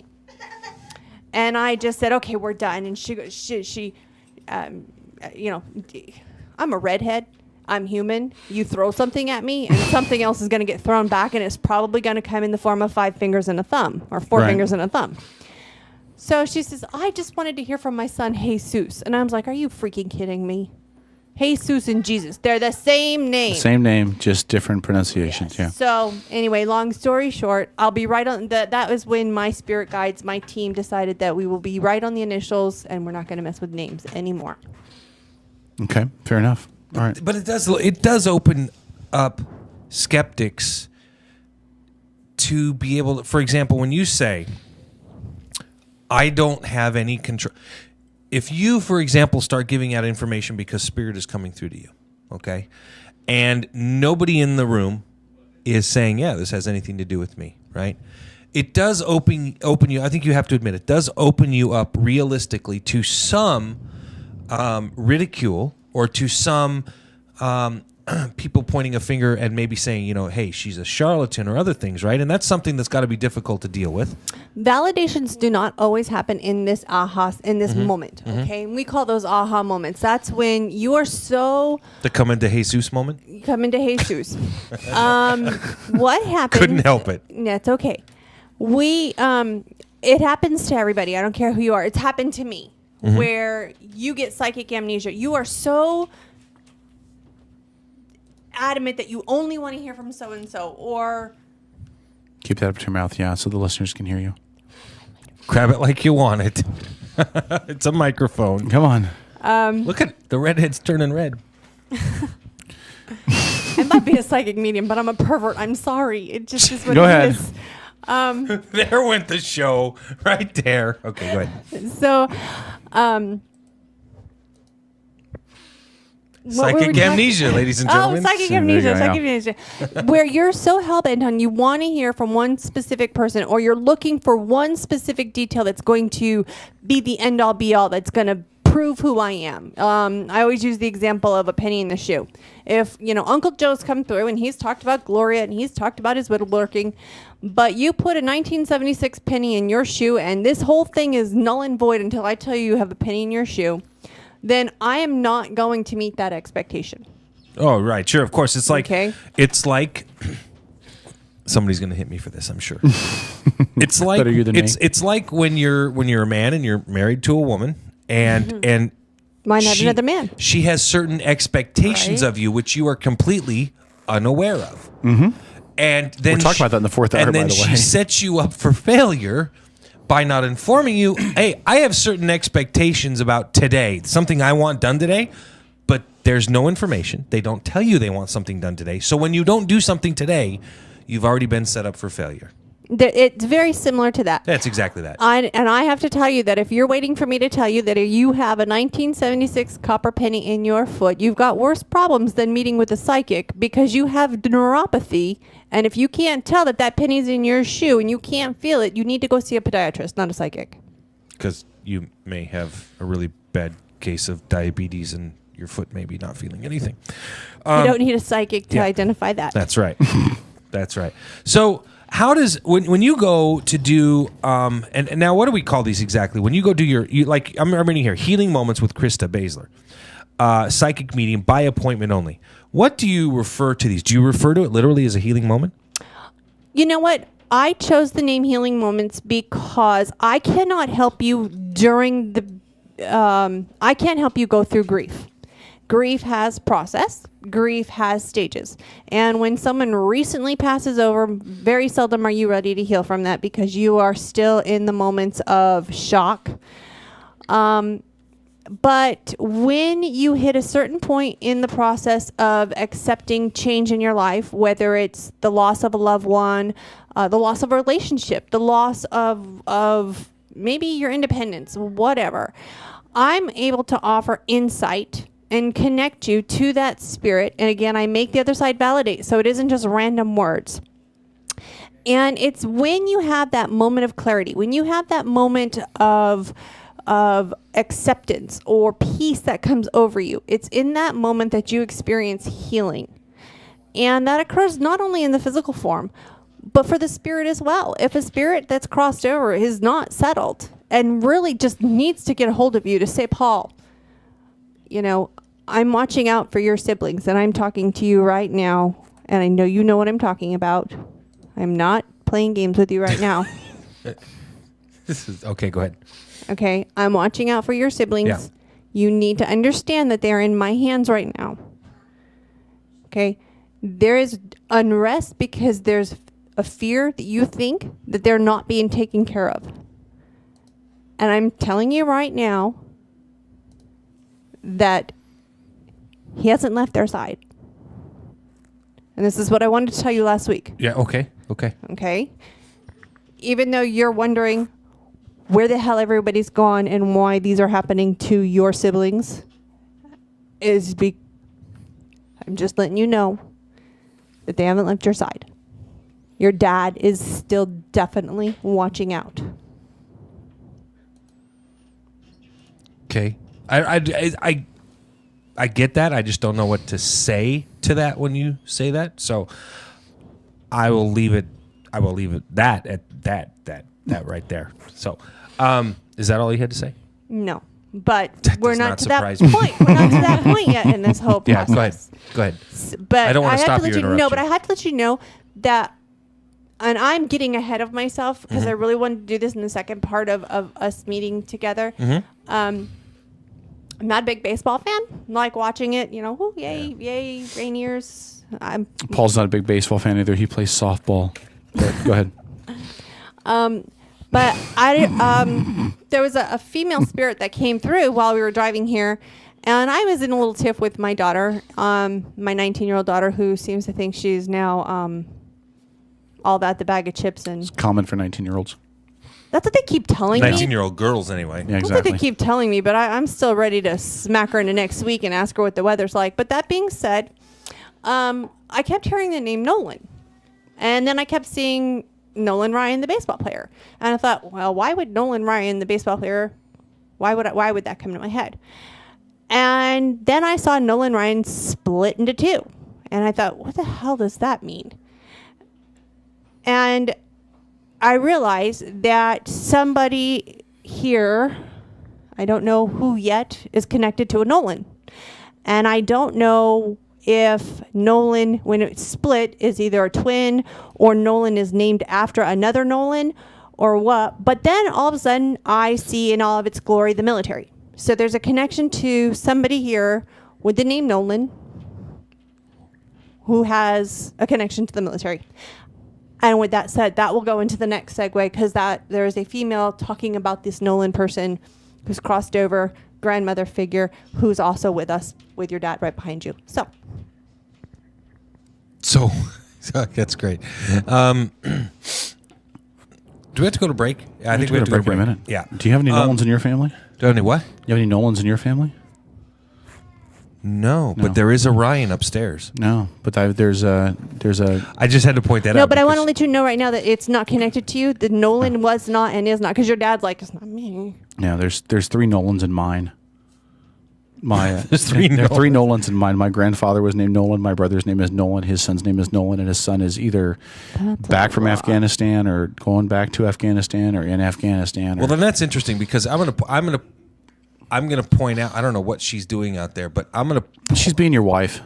Yeah, I'm gonna point out that Kevin here is the biggest disbeliever in anything metaphysical that you could imagine. In fact, it took us weeks to convince him and get him to actually go on a ghost hunt trip. Yeah. Yeah, I want to go. I did. I went on the. Where did we go? I really Veteran Cemetery in Paulsbo. What was the name of that place we went to? We went to Mountain View Cemetery. Mountain View Cemetery in Paulsbo. Weren't you there for that, Krista? I've been to a couple mountain views with you, but Yeah. I have a spot that's really hot that if you want to go to, we'll investigate. You and I have That different sounds really definitions fun. of the word hot. By the Really way. active. It's- Let's put it that way. Thank It's you. very, Really very active, intriguing. and it's Masonic. So it's got all sorts of Masonic ties to it, which has got its own thrones of. Don't say Game of Thrones. Well, no, I was just thinking thrones of history and thrones. Yeah, of, that's a better. She said I Thrones. didn't I was know. like, no, don't do that. All right, let's do this. Let's take a break. Let's. When we come back, we can get into the Nolan conversation. Yeah, we'll get into that. And we So, can watch Kevin here sweat. We can watch him turn multiple shades of red, pink, blush, and salmon. I don't sweat. I don't blush. as long as he's not turning multiple shades of gray while we're having this or conversation, green. we're good. Or green. Ooh, shades of gray. exactly. 50 Shades of Gray. I can do that. All right, we'll take a break. When we come back, we'll continue talking with Krista. We'll see if Desi has any questions as well. So stick around. More of the Outlaw Radio Network, edgemediasource.com, 253-617-1440. Get outlawed. Hey, St. Paul, the voice of reason here. Wanted to send a quick shout out to our friends at Pacific Northwest Artisans. They're a custom concrete and design fabrication company. They can do all of your concrete needs. They can do pathways, walkways, driveways, you name it. You need a new foundation, you're going to do an add-on, give them a call, 731-9812 or 649-0987. Again, that's 731-9812 or 649-0987. Pacific Northwest Artisans, all of your concrete needs. Hi, this is Stephen Gardner from the Kitsap Sun. There are three things we try to do on the Kitsap Caucus blog. Give you more about the story that didn't fit in the regular piece. Give you the story behind the story. We also try to draw attention to other news you might have missed. And sometimes, I like to poke fun at Port Orchard. Read the Kitsap Caucus blog at thekitsapsun.com. Rachel's on the East Side boasts a full menu, including pasta and sandwiches. Plus, Rachel's has got the best pizza in all of Bremerton. And while the weather's nice, enjoy a great night at Rachel's by enjoying their outdoor seating area. Rachel's on the East Side, conveniently located at 1217 Silverway in Bremerton.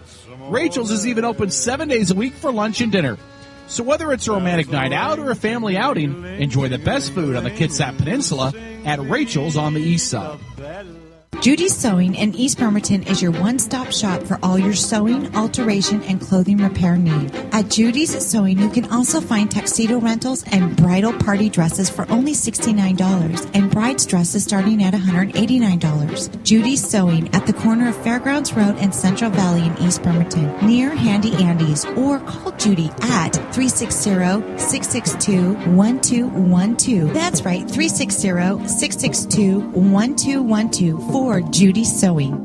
Getting married, entertaining clients, or maybe you're just having a bash with your friends. No matter the occasion, make sure you plug into the tunes with E&M Entertainment. There are tons of DJs out there, but how many of them want to get to know you beforehand so they can play your soundtrack at your event at your kind of price? It's more than just a great selection. E&M plays your great selection, and that makes all the difference. So call 425-971-8078. That's 425-971-8078 for E&M Entertainment. As Kitsap County's largest maintenance provider, Team Innovative in Paulsbo provides commercial and residential maintenance to hundreds of millions of dollars of local real estate. With services including parking lot maintenance and street cleaning to landscape and design, Team Innovative is committed to using a green approach and following a strong environmental conscience. Team Innovative Services, 697-6858, or visit them online at getinnovative.net. Team Innovative Services, get serious, get innovative.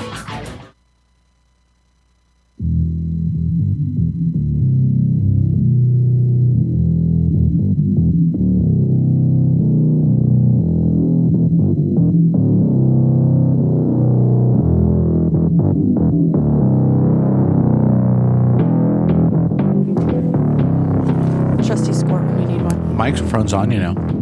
Yeah, everybody just heard you say that. God. Way to go, Felch. What happens when you have an intern? They don't look before they talk. It's just, no, I'm just going to talk openly. You know what? 'cause I'm I've blonde. decided that I'm going to have my own radio show, and I'm going to take her with me because I like her energy. And Do you? then you don't have an intern. I've got a partner. Well, Competition there. there you go. Score. All right, so let's get back to reality here.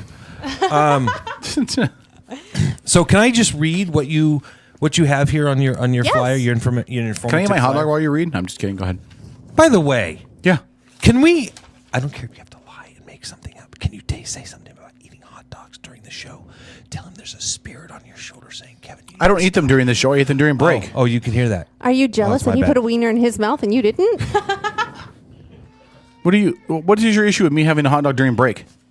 Because he's It's my jealous. dinner. He wants a wiener. I had a baseball do game today. not want a wiener. I had a baseball game today. First of all, I don't The final vote Blue in New Jackets York game City. of the regular season. I had a baseball game today. Fine, good. So I didn't have it, and then we had the after ball Fine, game get together. I fine. didn't have a chance to eat before I got here, so I ate during the break. Unlike you, clown of unprofessionality who eats on the air in the microphone. I didn't eat. Listen, Not that today. was You o- didn't. Last week you did. You No, that was dipwad. that was only Now because read what you have in front of you. What do you have in front of you? Spiked What do you your have in front of taco you? with What do you have ghost in front of pepper you? sauce. What do you have in front of you? All right, you ready? Read it, you dipwad. It is easiest to define my role as a Stop laughing. I'm reading. Go ahead. Thank you. It is easiest. I'd like to thank David Olivas, by the way, for checking out the show. Check out Endgame online. Go ahead. He's doing that on purpose. Can you read the thing about Krista, please? If you can't read it, I'll read it. I have one right in front of me. Read Okay, it. go ahead, read. Read it, Desi. All right. It is easiest to define my role as a medium by describing myself as a bridge between our world, the physical, with that of the spirit world, non-physical. My job is to deliver Slow down. messages from the other side to the living. There you go. It is important to note, as a medium, I cannot offer a cure for grief. My gift is only helpful to those in need at the right time during a person's quest through the process of their spirit journey. And sometimes that includes dealing with the various stages of grief. Unfortunately, this is seldom and rarely right after a loved one has passed. It is my experience this is because in the early stages of bereavement, my bad, excuse me, those left behind are still in the state of shock that prohibits logic. We want to point fingers or somehow make the gaping hole left in our lives be miraculously filled with answers and acceptance to which no amount of connection with the other side can fill in those particular moments. The other side is not logical in human terms. They operate on their own agenda, and once crossed over, they are much wiser than those of us still residing on the Earth's plane. Energies that come through do so when they know someone in the room is both ready to receive the messages or able to comply and pass on messages meant for someone else. It is with that in mind that I insist you check your expectations at the door. If you are expecting to hear from Uncle Albert and want specific information about the legend of a coffee can filled with minted dollar bills from the early 1800s, I can promise you, you will be very, very, very disappointed. First of all, if Uncle Albert is to make an appearance, he is doing so because of spirit love and not for your material well-being. And secondly, on the other side, such materials have no meaning, and therefore life lessons your loved ones wish to pass on will seldom have anything to do with your personal wealth on this planet we call Earth. Another important point to follow the concept of disappointment is this. If you are solely focused on Uncle Albert and his can of cash, you are missing the greatest gift Heavenly Father can bestow upon you, a connection to a realm most people only think or dream of. The gift of being able to openly communicate with your loved ones who have gone on to their celestial home, a chance of peace or closure, a miracle. Okay, let's just stop right there. So let me ask you a question, Krista, really quick, because the thing that just stands out to me with this is your belief in the relation to this in connection with a Christian base. Is that fair? I do not consider any form of dogma with my connection. Okay. Let's understand the word dogma. Dogma is man-made spin on spirituality. Okay. Okay. I do personally believe in a supreme being. Whether you call him Yahweh, God, Jehovah, or Ken Griffey Jr., I really don't care. I believe that there is a supreme being. I believe it is this supreme being that since my birth, since age of 3 when my gift first made its appearance, has guided me along my path. Every religion that there is, if we have to go to dogma, if you go to the Torah, the Quran, the Bible, even the Satanic Bible itself, they all make reference to a spirit world. The New Testament is riddled throughout, where it is said that few, and I'm paraphrasing, and I wish I would have written it down, but it does say that few will be given the gift to see the spirit because the veil will be thin for them. So for me, it's not about a Christian connection. It is about a spirit connection. Christian simply means to follow Christ or to be Christ-like, and Christ's example is to be kind to one another, turn the other cheek, Don't covet your neighbor's wife. Don't spank her when her husband's not looking. Oh, jeez. She goes from this incredibly Christ-like mentality into this whole back to I'm a pervert. Okay, go ahead. Why is the red woman red? That's all I got to say. You get thrown off easy, don't you? I don't want to know. All right, go ahead. Squirrel. All right, Paul, you had a question. I know I cut you off. No, I didn't have a question. Oh, I thought you had one earlier because I asked anyway, you. So no, I believe in a supreme being. I believe that my gift is from a supreme being, and I believe that when I deliver messages, and I encourage everybody to be skeptical. I think that you're a stupid fool if you're not skeptical. You have the right to have the other side offer you proof. That being said, I also believe that once those validations occur, you need to accept them.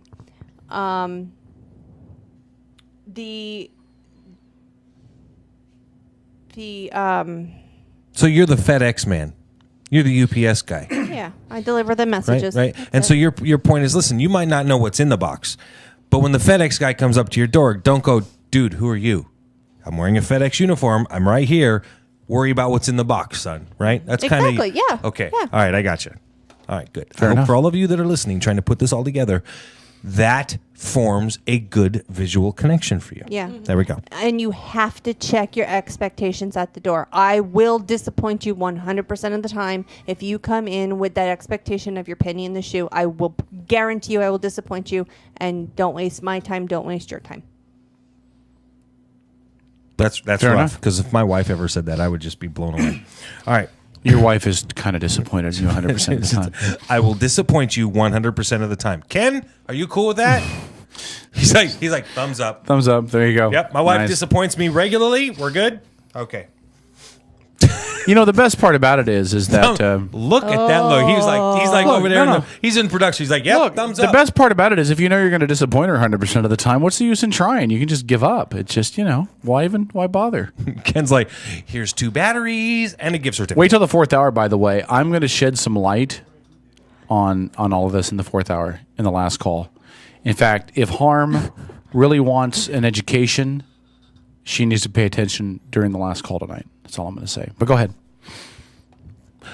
Back to Nolan. I'm just giving a tag. Just give it a tag for the 4th hour for the last call. That's what we do. Back to Nolan. Can we do that? Are we ready to cross over to the Nolan part? Was that a bad metaphor? That is funny. So should No, not Nolan. Not ready yet. No. Not ready to step to the plate. That's even funnier. Oh my God, it's getting corny in here. It's getting really corny. Okay, so let's You talk struck out about on that some joke, more Paul. of the basics. Okay, so I won't be wrong about the initial. Numbers are important. When I get a number, it is either it could be, let's say, hypothetical. Again, this is connected with Nolan. I don't know why, but the number 4 is significant. Wives. That number, it could be. The month, April. It could be the 4th of the month. It could be the number of children, number of siblings. It's a day of importance. It's anniversary, birthday, day of passing. It can be graduation. I don't know, but the number is significant. When we were talking for a moment about this psychic amnesia, where you're like, I have no idea what you're talking about. Mm-hmm. None of this is making sense. That's when I tell you, write it down, because it may not be right at this moment where it's making sense because you want that penny in the shoe. But 30 minutes from now, you're going to walk out. This is what you were talking about with the skeptics. Open up the door, Pandora's box of, a charlatan or whatever great word you used. Write it down, because 30 minutes from now, a week from now, might not be for 3 months from now, but all of a sudden you're going to go, oh my gosh, aha. Mm-hmm. Number you're 4, totally right. Nolan's birthday was in April, or something to that effect. Pandora was Nolan Ryan's catcher for 6 years. What? It's a joke. I'm kidding. Pandora He's was trying the to be more corny. Catcher. He's trying to be more pitcher. corny. Yeah. Oh, okay. Catcher. Yeah. For those of you scoring, at home, Kevin made it a point to Paul tell me is before- not a very funny guy. Kevin made it a point before the show. He said, I hear psychics don't have a very good sense of humor. I did not say that. And he told me, he said, don't tell I did not jokes. say that. I did not say that. Paul wasn't even here before the show. For those of you paying attention at the beginning of the show, the show true. started. Paul wasn't even here to talk to before the show. You're right. He's a dirty Republican liar. But go ahead. That was rough. Go ahead. Go ahead, Dick Cheney. Okay, so Who brings politics into a conversation with a psychic? How do obviously you not do Dick that? Cheney, because he would have maybe gotten some better information. He That's might right. shoot in the face or He something. would. Go ahead. Go ahead, Paul. Okay, so numbers are important. Yes. And I say write it down because, like I said, you might not realize that Nolan's birthday was in April, or that Nolan had 4 siblings, or whatever. Okay. I typically carry on literally 5 conversations at any given time, because not only am I talking to you, but I'm talking to the spirit. We all are born with what I call a team, and they're your angels, depending on your dogma. They can be your angels, your spirit guides, those who oversee you on the other side. Before you're born with a contract that says, I'm going to learn this lesson, I'm going to learn that. You hear that your whole life. Am I signed wrong? a contract before I was born. Shush, and let me finish. All right. Don't So, interrupt. how many times have you heard in your life, oh, you're here for a reason, or we're going to learn this lesson, or, how many times, I mean, honestly, you hear that throughout your whole life. Well, that is because before you are born into a physical body, your spirit is not a brand new incarnation the moment you pop out of your mom's vagina. You are a spirit. You can't say vagina on the show. You just said it too. No kidding. Oh, okay. Well, Go ahead. vacate I'm her kidding. womb. I'm kidding. Go ahead. Go ahead. Before you pop out of mom's womb, you're a fully evolved spirit, and you decide and you contract up with the people in your life that I'm going to learn the lesson of grief. I'm going to go through the loss of a child, or I'm going to go through abandonment. I'm going to experience these things. And that contract, that spirit contract, is what you will live with for your whole life. Is that your faith, or is there some way that you know is that what Spirit told you? How do you know that? That's what Spirit tells me. That's Okay. why I can turn around and look at you and go, part of your fear is abandonment through death. That's why you are curious about death, but you need physical proof that you don't just die and go into a hole. That's why you investigate and why you start investigating, and that's why it happened. Your passion for investigation happened prior to your father's death, because you needed to know that your father was going to be with you always. And that's why your father stays with you now, so that he can give you the gift of letting you know that as those around you pass on, they will be greeted. And he will be one of the first ones to greet them. And that's to bring you peace and comfort. So it's information. If the other side is never wrong, and I'm told that from the other side, why would I doubt that? Well, my wife tells me that she's never wrong. Just making that point. I might be on her side. You all are always on each other's side. All right. Yep. Keep going. Okay, so so you keep throwing me off on my spiel. I know. Paul, try doing a radio show with him every week. I make it tough. He does make it really tough. Make people earn their stripes. All right, go ahead. Okay, so numbers are very significant. I carry on the 5 of conversations. I am talking to you. I'm talking to the spirits that are coming in for you. I'm talking to my spirit guides who are talking to your spirit guides, because once we've established this whole validation process and you go, yeah, you know what, Krista, you're legit. I know that what you're saying, you're definitely talking to my dad or, whatever. Then you know that anything else that comes through is coming from a higher source. It's not coming from me. So when you ask a question, my ego is done set aside. It has nothing to do with my opinion, nothing to do with my thought process. It has to do straight from the other side. And a lot of times people ask questions. It isn't about, is so-and-so with me? We've already established who's with you. You've already established that connection. 90% of the time people are wanting to know about, gosh, why can't I find the love of my life? Why can't I keep a job? Those are your life lessons. Those are your contract. And that's where my guides and your, am I boring you? No. Okay, because the yawn kind of threw me there. Now you know what it's like to be married to him. No. Okay. So, that's why my guides are tap into your guides to tap into your chart, to tap into your lessons. So when you're really wanting to know if this is legit, and we've made it clear that it is legit because you got your warm and fuzzies from your loved ones, then your spirit guides step up and say, okay, you're going to learn this lesson. And that's why you're not finding love because, whatever it might be. Okay. Desi, you look like you have a question. What? Well, I was going to ask you when you stated that when it first happened when you were 3, I was just going to ask what that encounter was, if encounter is the right word, of how you knew how that's what you were saying. When I was 3, my mom's dad passed years before, before I was a twinkle in anybody's eyes.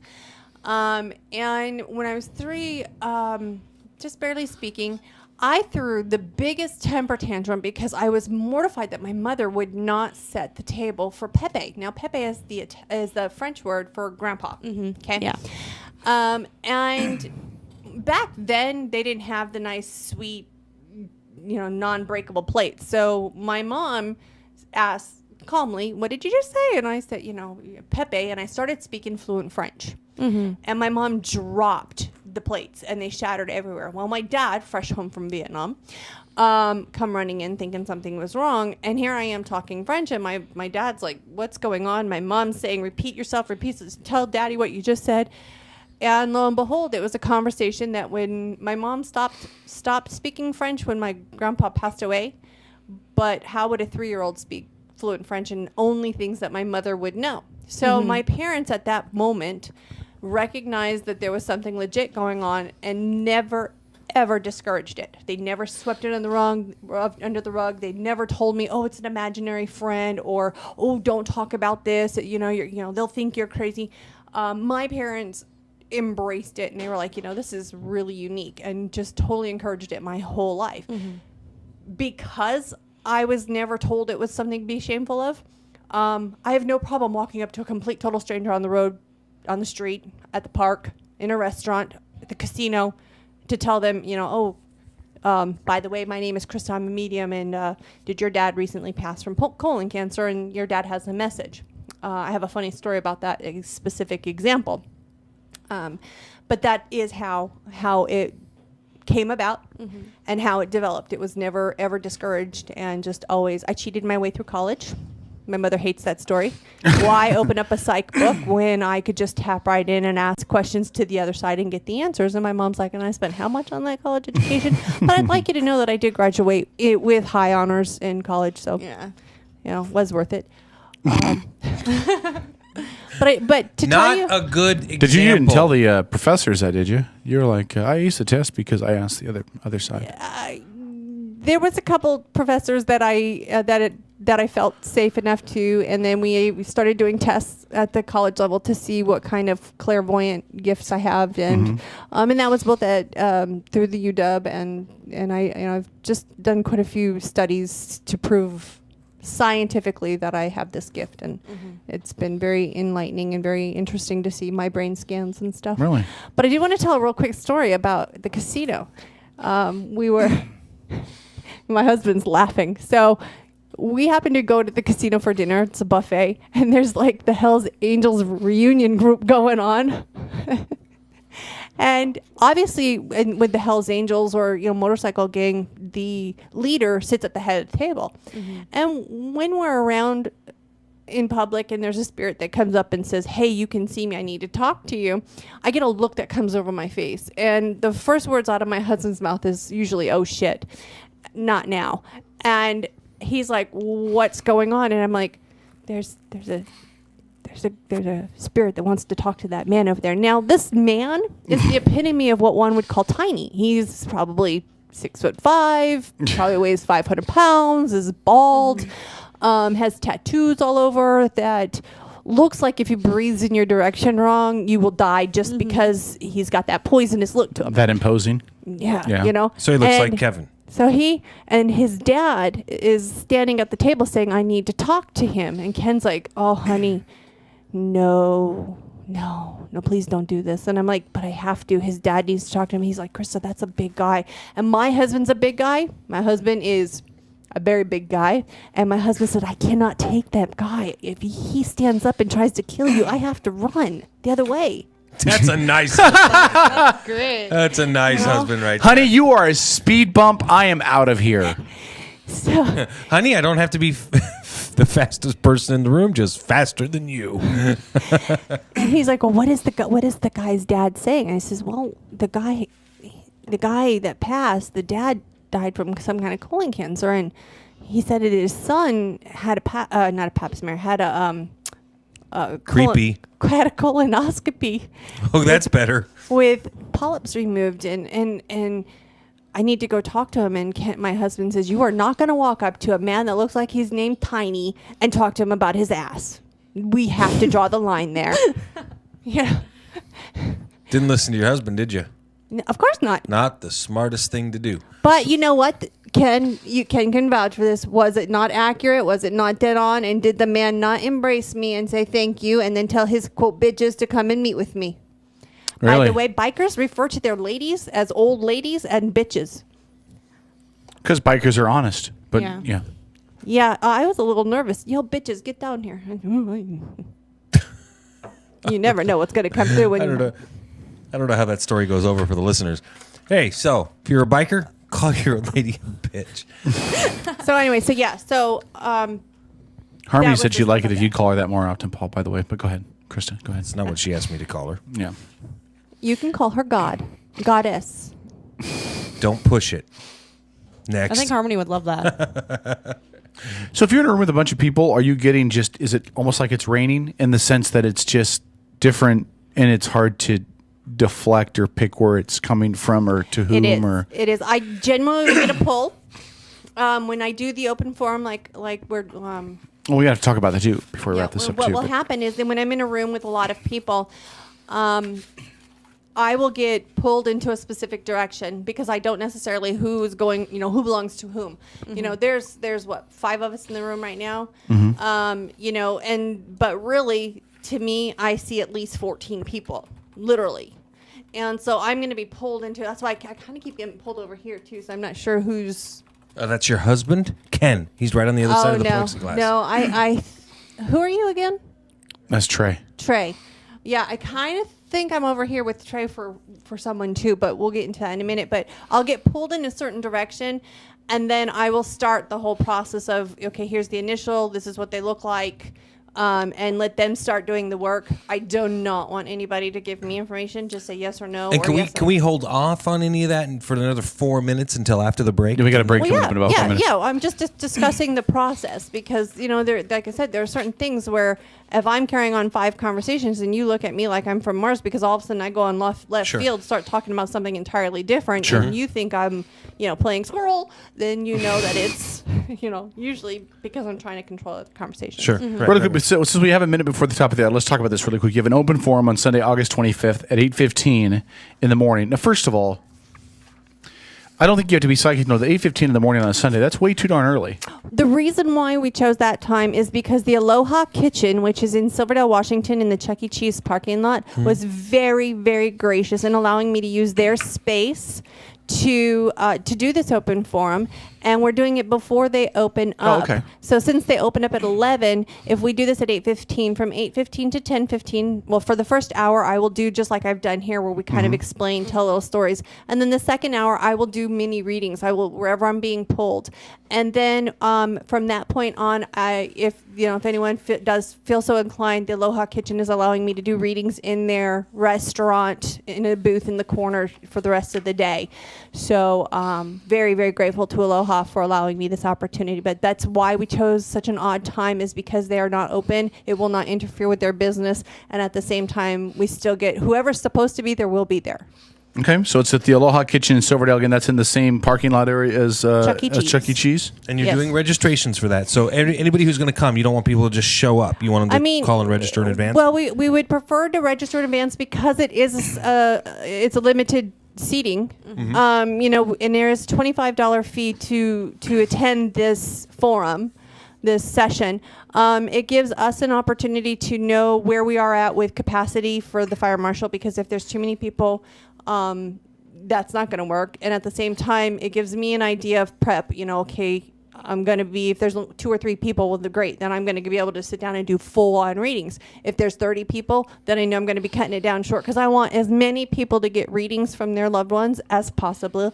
And I'm only going to have an hour really to sit down and do that. So, so registration, pre-registration is really kind of important. Gotcha. And you're charging $25 for pre-registration. And let me give out the phone number here for those people that are listening.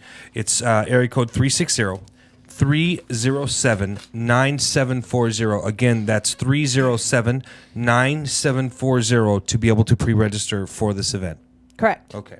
All right, sounds good. So we'll talk more about that in the next hour. You're going to stick around with us for the next hour? I am. I'm going to do some readings for the people that are in here. All right, outstanding. And I'm going to, if there's anyone that wants to call in, Don't be disappointed if she doesn't say anything about you. 253-617-1440. We'll take the break. Top of the hour news is next, and then we're back after this on the Outlaw Radio Network on EdgeMediaSource.com. Thank you. Stay tuned.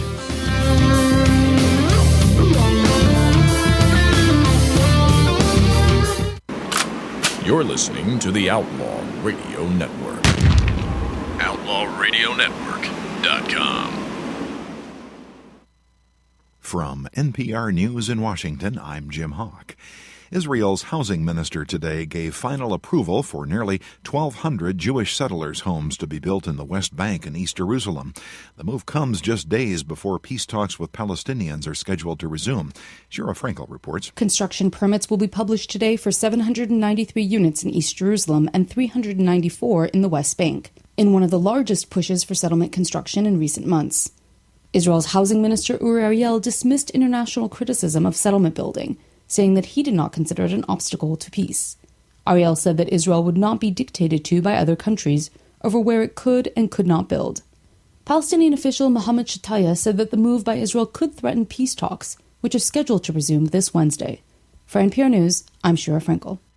Spain says it's broken up a human trafficking ring, smuggling Chinese nationals into the U.S. and Europe. From Madrid, Lauren Freyer reports the investigation took 2 years and is just now being made public. 75 people have been arrested, 51 in Spain and another 24 in France. Among the suspects, the alleged ringleaders of a Barcelona-based smuggling ring.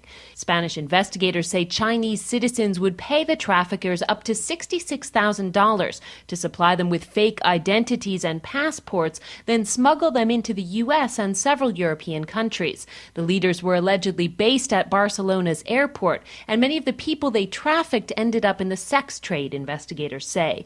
Most of the arrests took place in June, the result of 2 years of police work, and were made public by Spain's Interior Ministry this weekend. Officials also confiscated 81 fake passports, they said. For NPR News, I'm Lauren Freyer in Madrid.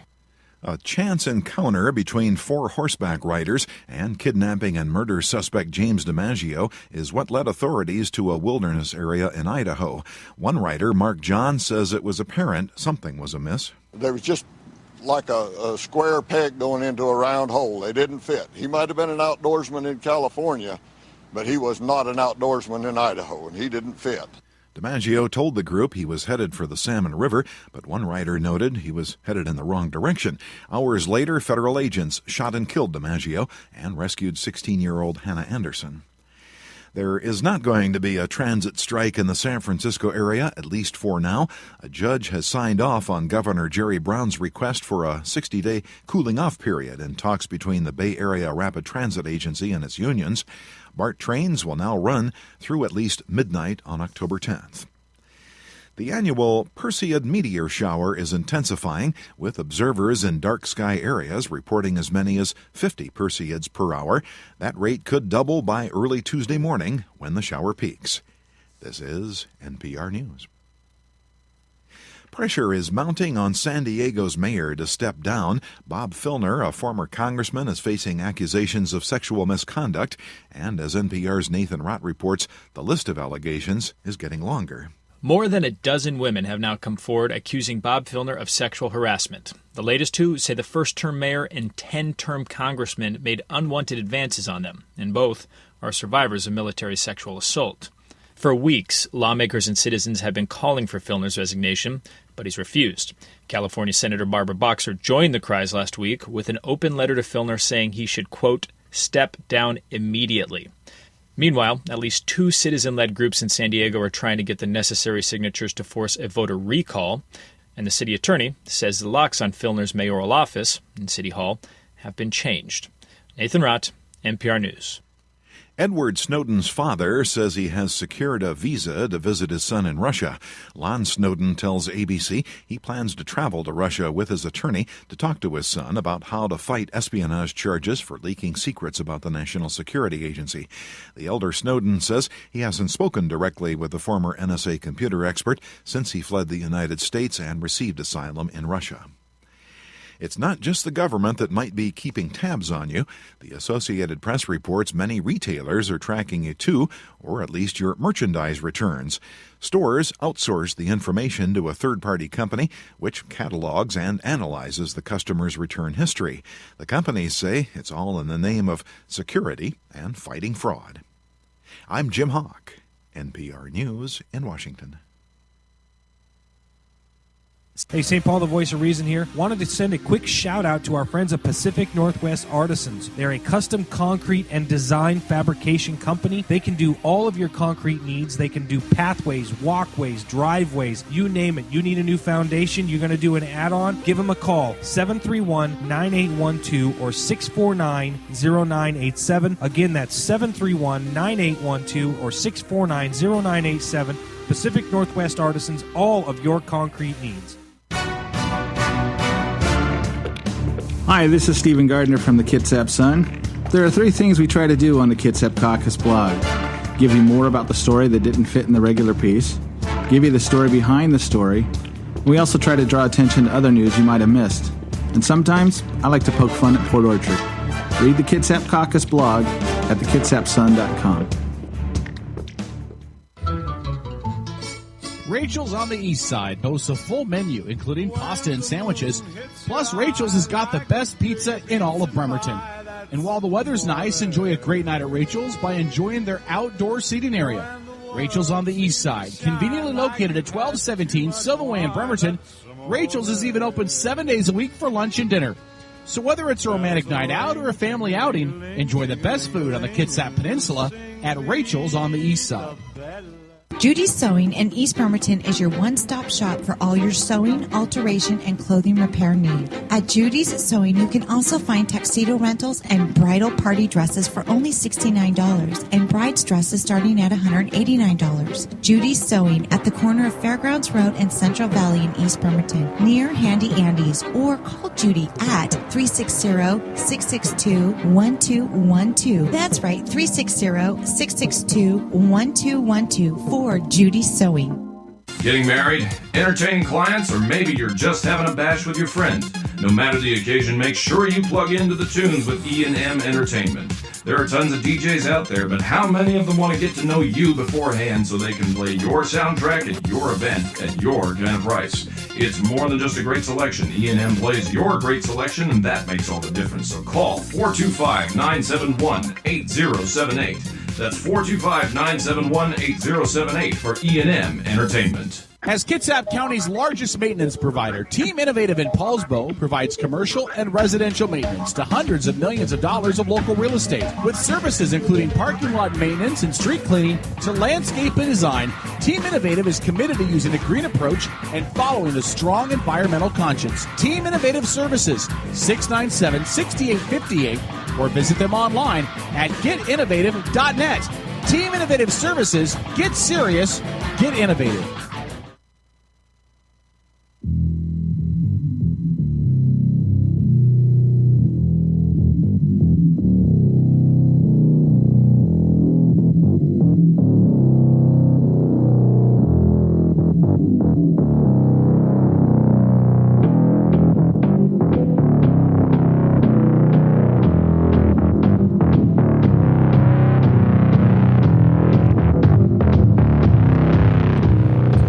All right, it's the Outlaw Radio Network moving into hour number 3. All right, I got to say this. I got to put this out there, especially since we've got Krista. Should we introduce everybody Krista before you do Baszler that? with Healing Moments with us, our psychic medium. Yeah. This story popped up, right? Tearful Michelle pays tribute to Monteith. Oh, Leah God. Michelle couldn't hold back the tears while dedicating her win to her late boyfriend and Glee co-star It was also her fiancé. Corey Monteith. I don't give a damn I'm just saying, rat's before ass he died, 2 about a weeks they were gonna get Hollywood married. star who coked and drank himself to freaking death. It wasn't coke. It was It's not the point. It was heroin. It's not the point. See, listen, she hasn't said more than 2 words all night. The minute you bring up hate on Glee, Corey she's... Monteith, okay? Listen, Do the not. minute you bring up Glee, the 19-year-old blonde girl goes, "Oh, no, you didn't!" See, I don't think so! It wasn't coke, it was heroin! Well, it was heroin. If he's going to read it off, he needs to at least I'm do not that. reading it off. I'm reading the damn headline. Okay, so here's the point. Go ahead. Here's the I point. actually agree with you, Paul. Go I ahead. just don't care. Amen. About a famous Hollywood actress who was smoking pole from some dude who was high on crack all the Wait, time what? and drunk off his ass, and then he died in a hotel in British Columbia, and now she's choked up over it, no pun intended. I'm simply saying, if you knew he was that screwed up, you failed. You didn't do your job as his friend and his loved one because you let him drink and toke himself to death. That's all I'm saying. And I don't care, and it shouldn't be from He him. wasn't even with her. Yeah, They he weren't was there even by together. himself. They were He was boyfriend there and by girlfriend. himself. She So- just said that they were engaged No, to be but married. in the hotel room, Yeah, I he don't was care. by himself. I don't he care. just got out of rehab. She knew, but well, she knew he had issues. Yeah. She knew he had problems. Listen, you don't send a guy to party up That's in my point. Vancouver who's just out of rehab. That wasn't You- the purpose. He was up there for a premiere or something. Yeah, like It doesn't he's not matter, going to party in Vancouver. You ever been to Vancouver? There's 2 things to do in Vancouver: Go to buy strip sandals clubs? or get high. Yeah. Okay, that's it. Listen.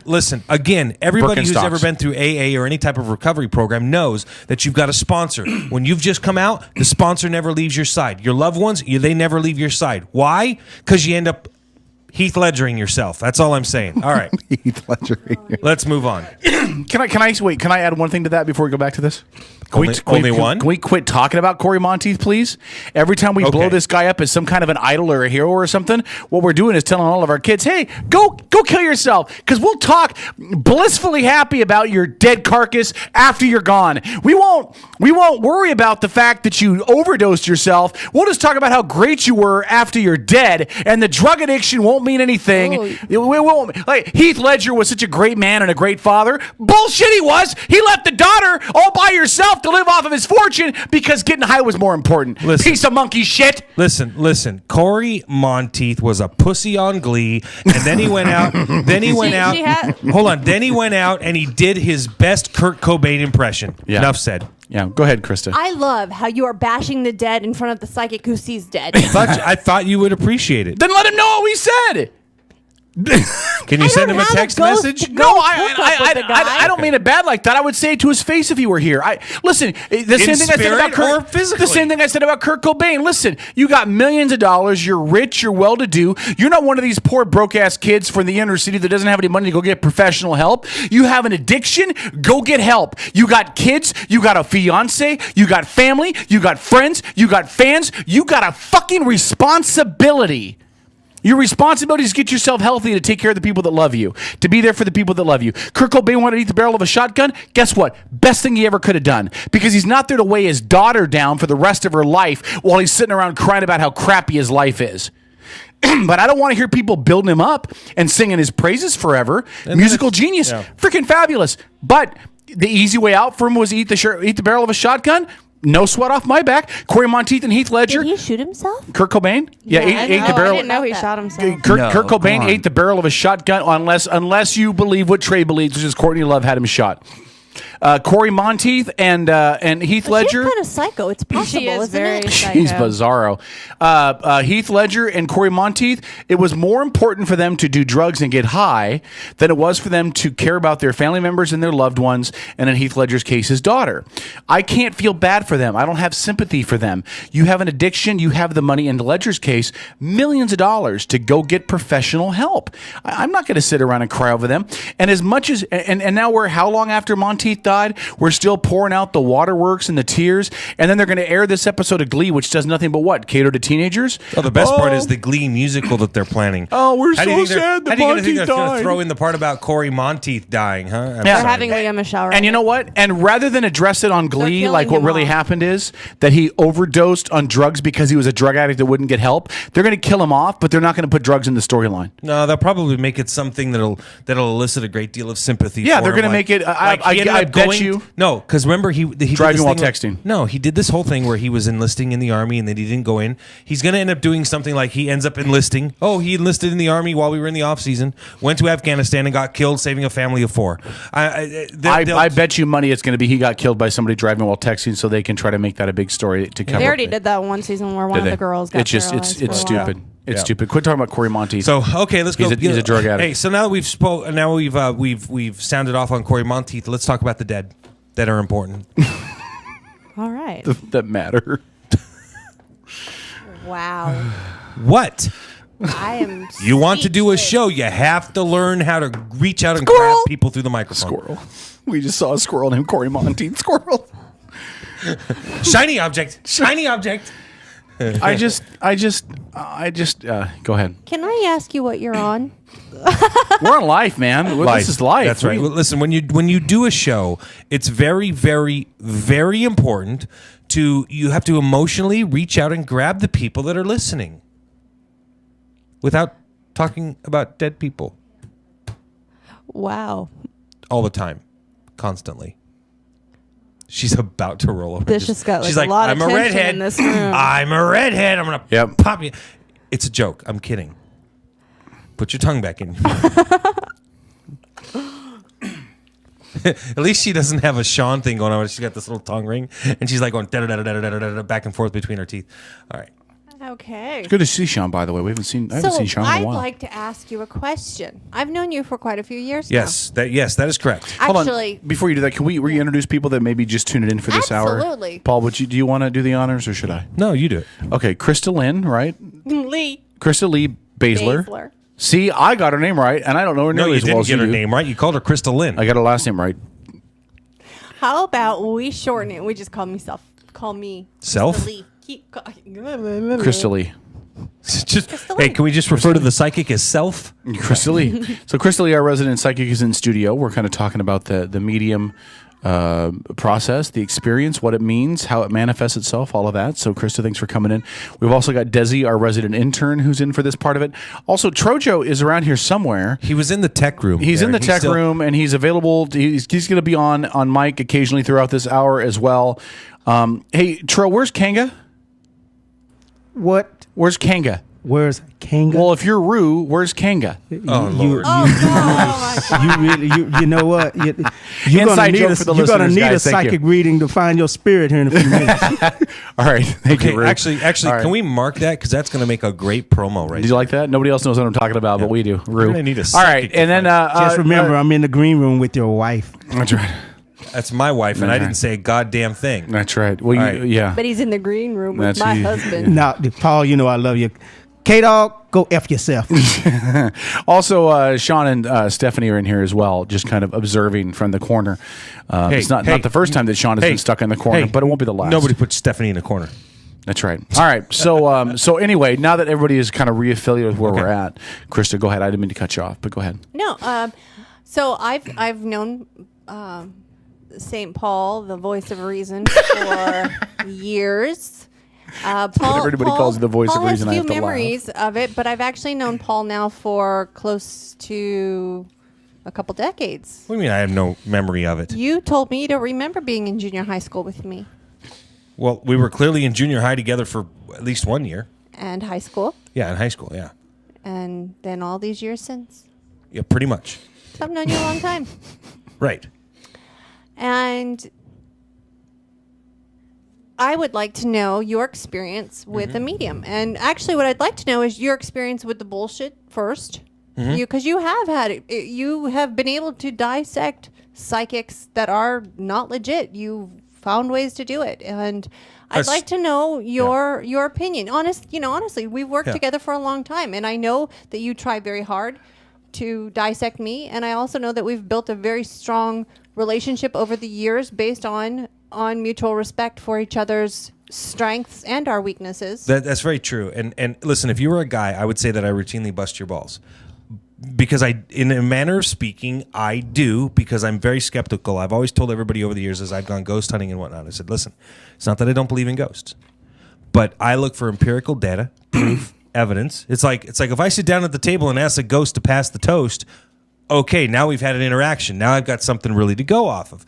And we've been out on hunts, we've been out on expeditions and stuff, and we've come back with photographs and experiences that, well, let's call it what it is, are out of this world, literally. And again, I am skeptical by nature. I'm skeptical by faith, and it's not about a disbelief.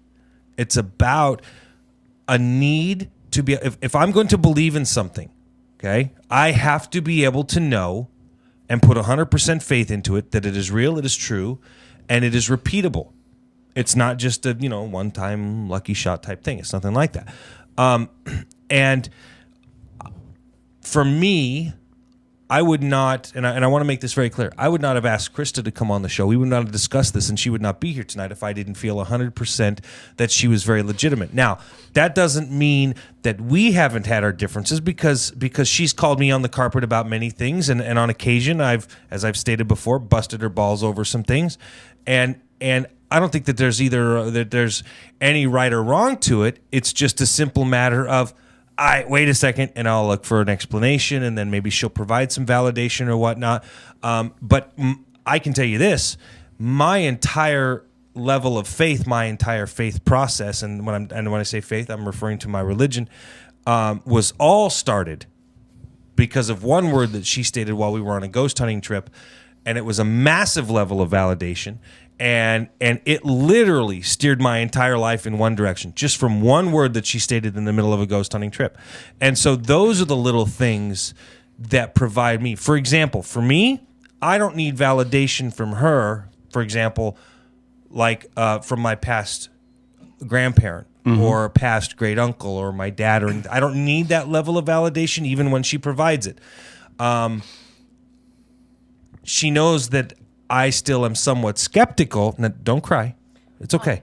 My contact shifted when you said that. I was like, I can't see. No, it's anyway. I don't need that level of validation.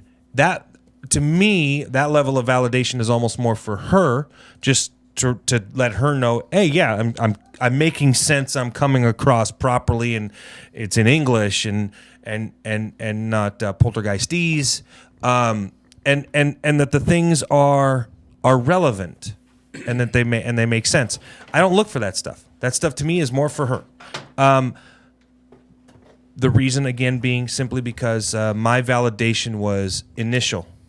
It was right off the get go because it literally and it's one of those things in my life that you guys all know this. You guys well, maybe not you, Kevin, but most people know this that as you go through life, one thing will spark something and it will tell you, I'm definitely going in the right direction.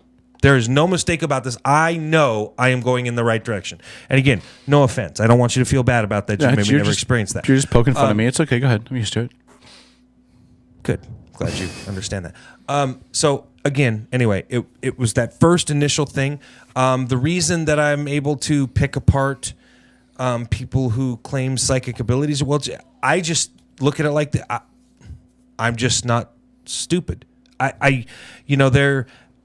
I see a lot of psychics play on people's emotions, and they play on people's need, desire, and overall need to feel a certain way or know something, and I see them just feed off of it like candy, and it makes me sick.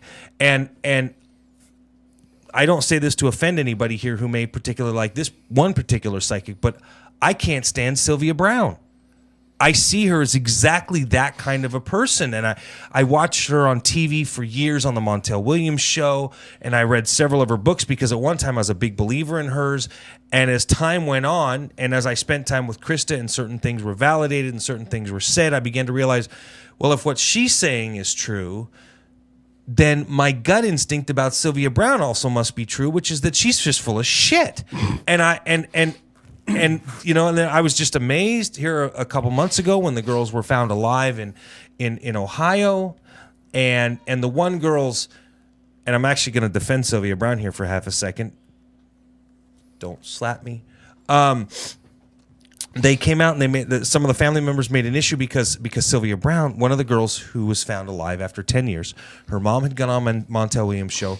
She had spoke to Sylvia Brown, and Sylvia Brown had told this girl, you will see your daughter in the afterlife. Everybody took that to mean the girl was dead, including the mom, who died less than a year later.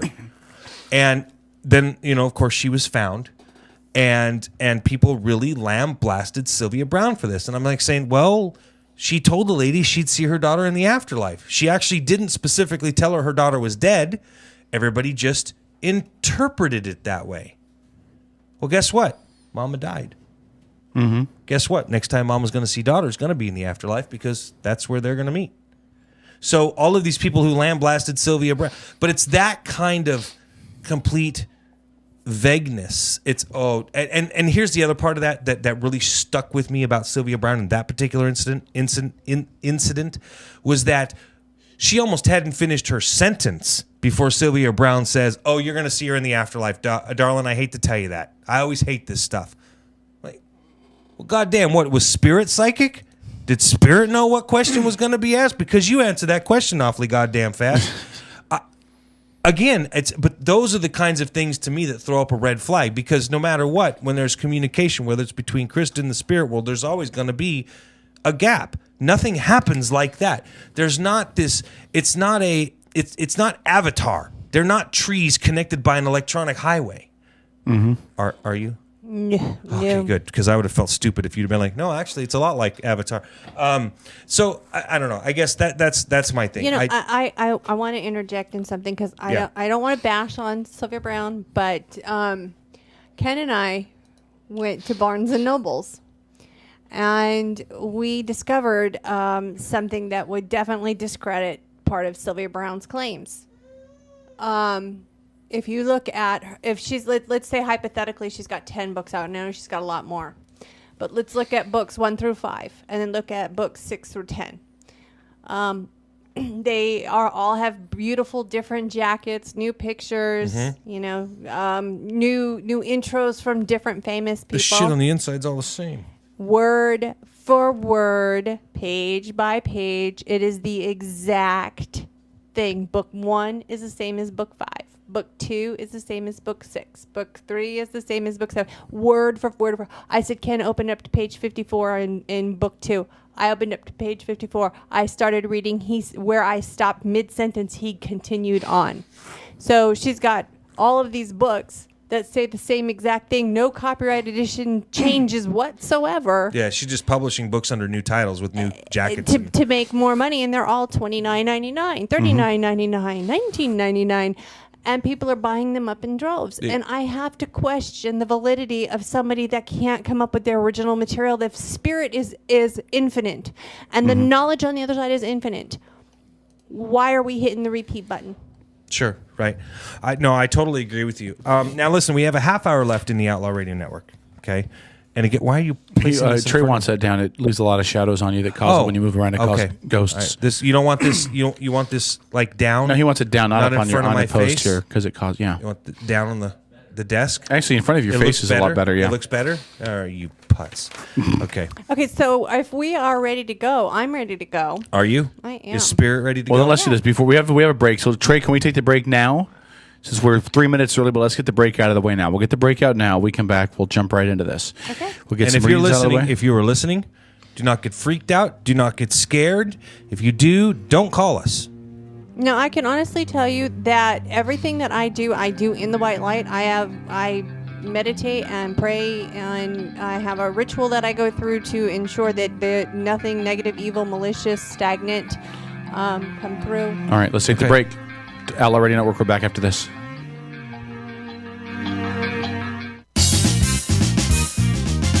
The Outlaw Radio Network.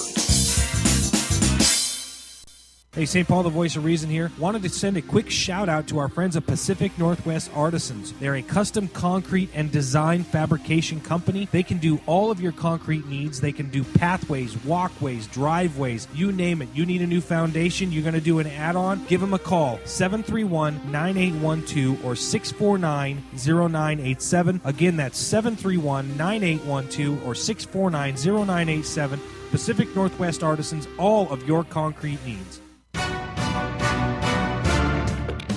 Hi, this is Stephen Gardner from the Kitsap Sun. There are 3 things we try to do on the Kitsap Caucus blog. Give you more about the story that didn't fit in the regular piece. Give you the story behind the story. We also try to draw attention to other news you might have missed. And sometimes, I like to poke fun at Port Orchard. Read the Kitsap Caucus blog at thekitsapsun.com.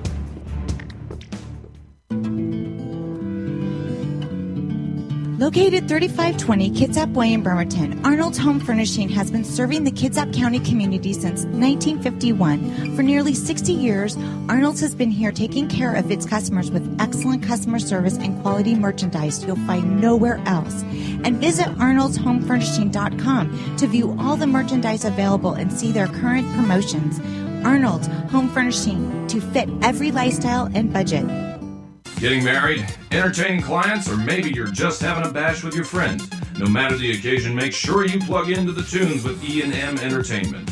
There are tons of DJs out there, but how many of them want to get to know you beforehand so they can play your soundtrack at your event at your kind of price? It's more than just a great selection. E&M plays your great selection, and that makes all the difference. So call 425-971-8078. That's 425-971-8078 for E&M Entertainment. Judy's Sewing in East Bremerton is your one-stop shop for all your sewing, alteration, and clothing repair need. At Judy's Sewing, you can also find tuxedo rentals and bridal party dresses for only $69 and bride's dresses starting at $189. Judy's Sewing at the corner of Fairgrounds Road and Central Valley in East Bremerton, near Handy Andy's, or call Judy at 360-662-1212. That's right, 360-662-1212 for Judy's Sewing.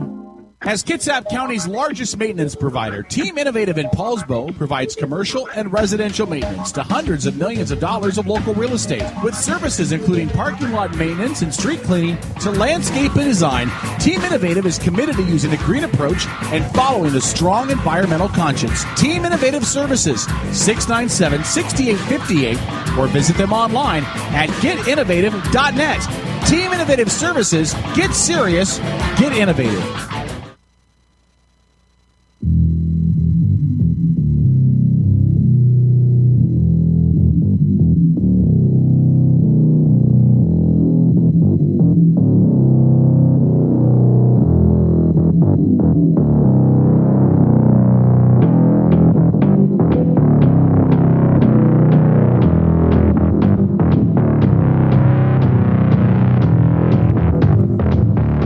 All right, it's the Outlaw Radio Network.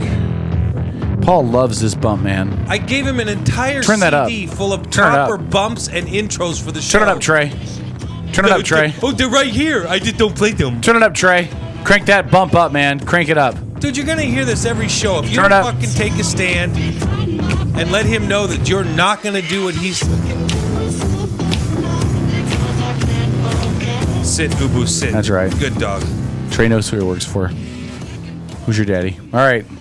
It's a freaking conspiracy. Outlaw Radio Network. Yeah, it's a conspiracy to make you listen to a song. The same damn song over. Blame it on and Obama. over and Blame it over on Obama like everything else that's wrong in your life. All right, go ahead, Paul. No, it's obviously Trey's woman's fault. She's trained him to do whatever the bastard with the microphone says. All right. Trey, you have my permission to come in here and beat his ass. Who? Trey can beat your ass.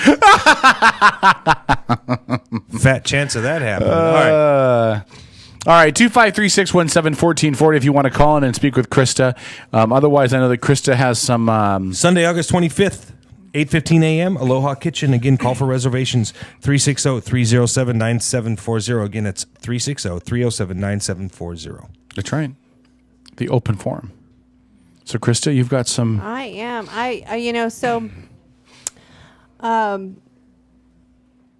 When I first got here... I think we spoke briefly about the energy that kind of traveled with me in the car. I kept coming through with I saw the image of a older female woman coming through, wanted me to bring up Nolan. And Nolan, N-O-L-A-N? Nolan, yeah. I Like guess Nolan that's how Ryan? Nolan Ryan, yeah. And I'm not a baseball fan, so it's not like I understood the precept of who Nolan Ryan was. But then in this image that I was being shown, Nolan got split. And so to me, that would either mean that there's a twin, like Nolan was a twin, or that there was a namesake for the name Nolan, like, father, son, or something to that Holy effect. And as soon as that happened, I was kind of in the middle of my own private conversation with my husband about something else entirely. I see this huge image of the military flags, different flags. So I know that it's connected to the name Nolan. And this matriarch, this grandmother figure is coming through with you're going to be talking, you're going there, who you're going to talk to. And I hadn't had that figured out at this point. As I'm sitting here and I'm looking in between Paul and Kevin, I have two distinct beings that I'm, spirits that I'm actually looking at. One being your dad, knowing your dad the way I did, I can identify him with my eyes closed just by the energy. But him stepping aside for a moment because he said, I can talk to you anytime. Now, one thing that your dad did do has written letters to you through me, which was kind of a cool experience. And that's something altogether different. But this woman bringing up Nolan is also wanting me to acknowledge the female that is alive with a D initial. And I'm assuming, like I said, because she's right here, but I don't know who she came with. She just happens to be directly in front of me. I'm not sure what the D connection is, but she's also telling me in conjunction with the Nolan, with the N, and I'm assuming it is the name Nolan because I did see the Nolan Ryan baseball player, that The number 4 is connected. So that's either April as a birthday, anniversary, day of passing. I'm not sure, but the number 4 is connected. She's also showing me that there's also another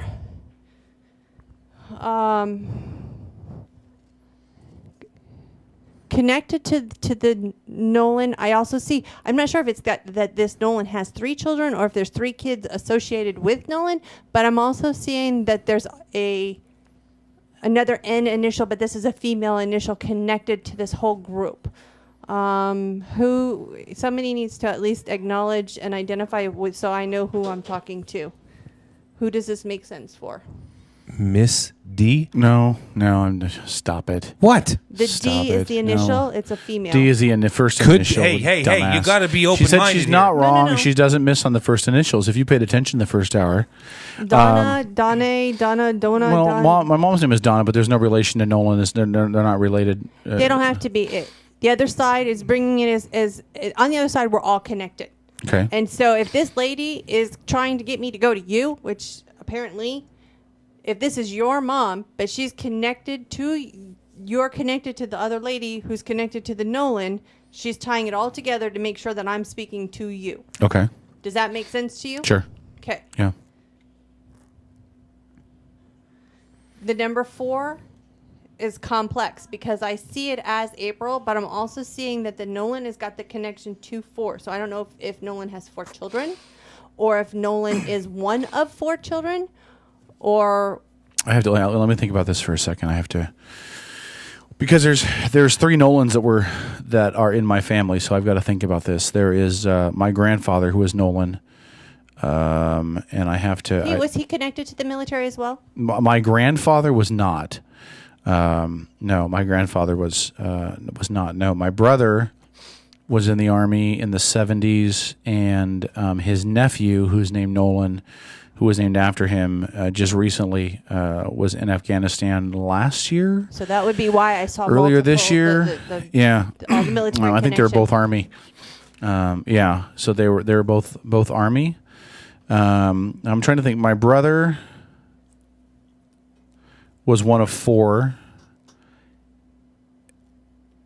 and I think Nolan. Is he a recent grandpa? Is he? I'm being told to bring up the granddaughter. I'm saying little girl. So is he a recent grandpa, or I should also mention time on the other side is different than it is on our time. So here, I don't know if I'd say recent. He's got grandkids, but he's been a grandpa for a while. So he's been a telling grandpa. me to acknowledge the newest, the girl, the new granddaughter. And like I said, I'm not time is close with a different. lot of that part of the family, to be honest with you. There's been some estrangement there because honestly, my brother Nolan's kind of a douche.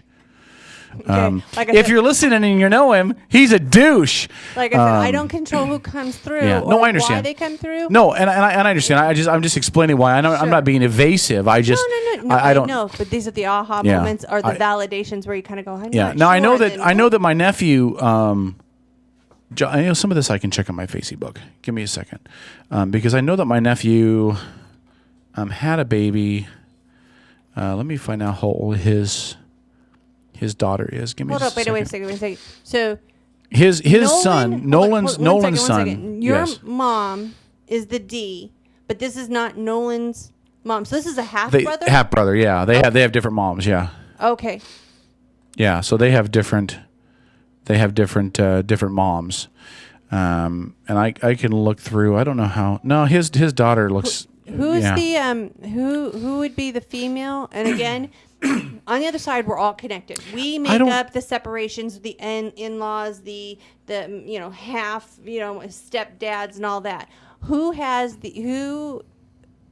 is currently or very recently dealing with the cancer female? I'm being told to acknowledge, and I want to stick on the D. So I'm being told that this is your mom's side, but somebody either has the breast cancer or some kind of chest, lung cancer, some kind of cancer in the chest area. It's a female Yeah, this is female cancer feeling. that's dealing with it now. Yes, or very recently dealt with, and it feels female just because it's breast related, and And does it have to be a cancer? Would it have to be a cancer? well, it's something right in through here. It's something that's not normal. Mom had surgery for an aneurysm in her. It wasn't cancer though. It was an aneurysm of her aorta back in April, which is in the same area. Over my heart area. Yeah, in the same area. For those of you that can't see in the studio, if you're not watching live, That's because you really need to look at the camera. Yeah, you should look. and I'm fondling myself right now because this is the area that's and make sure you affected. stick around for the fourth hour. Back to the pervert. Yeah, Okay. please do. Yeah, so mom had surgery in April for her. She had an aortic aneurysm, so they did a surgery before it ruptured, and but that was back in April. April is what month? The fourth month. Just checking. And we were just checking because that was significant. Yeah. Okay. That would be an aha moment. Yay! Okay, keep going. You kidding Okay, it? whatever. And her name starts with what letter? A D. Yeah. Just checking. Okay. So going back to this, I'm not watching you. I want to make sure that I'm focusing on what The I'm camera. seeing here. Look at the camera. Well, no, because the spirit. Little green I light. had the spirit over here, but I'm trying not Well, to. tell Spirit forcefully to move over here. Over here. Hello, spirit, move over there. All right. This. Remember, is they don't know walls and things. They probably don't care where the table. That's right. is. They just walked right through the They table. probably don't care where the camera is. There you go. Anyhow. All right. So. To your mom's side, there's also a female that has crossed over. Who's got the B? This would be. I know that's interesting because her sister's name was Barbara. Okay, and has she crossed over? Yeah. Okay, Yeah. because she's coming forward as well to let her sister, and for you to pass on the message. I don't know if your mom's listening, but to let your My mother knows not to listen to this show. Oh, Go well, ahead. but it's important for your mom to know that, according to Barbara, your mom had a vision of her like standing in the doorway, and your mom kind of rubbed her eyes like, I'm seeing things, or it's the morphine or whatever. And Barbara is saying, no, I was right there, right next to you, and you weren't hallucinating, that she was right there with her. She's showing me a picture of the two of them when they were younger. I don't know if they're at that lake, but I see, and I don't know if you can validate this or if it'd have to be for your mom, but but I'm being shown a picture that your mom has of the two of them, kind of like arm in arm, but it almost looks like at a lake, like they're on a dock or a pier. She's wanting me to acknowledge this picture, this kinship that when they were younger, they were close, thick as thieves. And watching your mother go through what was very much a very, very scary part in her life, Barbara saying, I was thick as thieves. I never left your side. I made sure that those doctors knew what they were doing. How you going to bring up this conversation to mommy? I have no idea. Yep, just checking. I'm trying to get her to, she's telling me to, was she married? Was Barbara married twice? She's telling me to bring up the two men or I'm seeing two separate men, so I don't know if she was married twice or if she had two specific relationships or if it's two men in her life, like a husband and a son that she referred to as my men, or my boys or whatever. But she's telling me to bring up the two men. She had two sons. I know that she was married at least twice. She may have been married more than that. I'm not sure. Okay, I'm going to go with the two sons on this because she's referring them very specific, my two men. So that's ownership. If she's had multiple husbands, she would have made reference to multiple husbands, but she's bringing up my two men. Who's got the K or the C initial? I almost want to say Casey, but it sounds like a hard K initial that would be connected with the two boys. And I don't think it's their initials, but it's a connection to them. They both have a K initial. Oh, then okay. I'm sorry. It's okay. It's okay. I'm just what? I'm being reassuring, jackwagon. Hold on, and I'm kind of confused because the other part of the other matriarch, the woman that brought everybody through, is hold on. Sorry for the pause. I'm trying to hear It's okay. this. It's just live radio. We need some sound effects here. No, we don't. I'm doing the best I can. Kidding. I was kidding. Paul's You're very doing fine. insensitive. You're doing fine. Yes, Paul I'm doesn't very handle. insensitive. She's doing fine. Stop talking. Let her talk. Well. Let her talk. Says the man who won't shut up. Drink your water. Okay, so the two boys, who's in law enforcement or in security? And again, this is the matriarch that originally came through, and so I'm not sure if this is your mother's side of the family or the Nolan side of the family, but I'm being told to acknowledge the security. Somebody does some kind of police work, something, or jail, or something, law enforcement or some enforcement of something. Somebody spent a lot of time in jail? No, this is.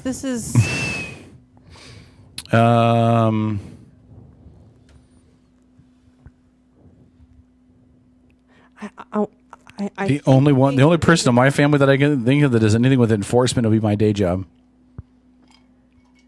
and that would be a stretch. No. This is some kind of like, I don't know if it doesn't feel like police. It doesn't feel like NCIS kind of stuff. But I feel like there's like I'm supposed to acknowledge the pride of, wow, that's my boy. He's doing, he's on the right side of the law. But I really feel like it's more with the original conversation of the Nolans. So I'm going to leave that with you, just knowing that they're acknowledging the whole pride aspect. Okay. If you don't have any real relationships with Nolan, it really doesn't matter. The other side recognizes the family unit as being whole. Going to the K's, I don't know if you have the number 32 keeps coming up. So, and there is no 32 days in a month, and so there's something significant about the number 32 associated with one of the K's. I don't know if it's an age of, I'm not sure if she passed when she was 32 or if one of the boys are 32 now, but it's coming up, and she's trying to get me to go to the K with the 32 tied into there to that. Does that make sense to you? Yeah, it doesn't it's something I recognize yet. I know she was older than that when she passed away, and both of them are considerably older than I am. Okay, so something about 30. Mm-hmm. Wait a minute, though. If they're considerably older, and she was... They're at least 10 years older than I am. Was one of them around 32 when she passed? It's possible. Because she's trying to acknowledge... I would write that down or keep that as something as her acknowledging, because obviously it's significant to something, and she's trying to validate the connection to them. And she's also I'm supposed to bring up the recent graduation. So either somebody graduated from high school or someone graduated from college, but she's also telling me to acknowledge and congratulate somebody about their graduation. She's just exuding all of this. Those are my boys. Those are my boys. Those are my boys kind of energy. I don't know how to explain it any other way except for she's overpowering with the pride that she has in these two boys. Anybody in your family just graduate from college? Not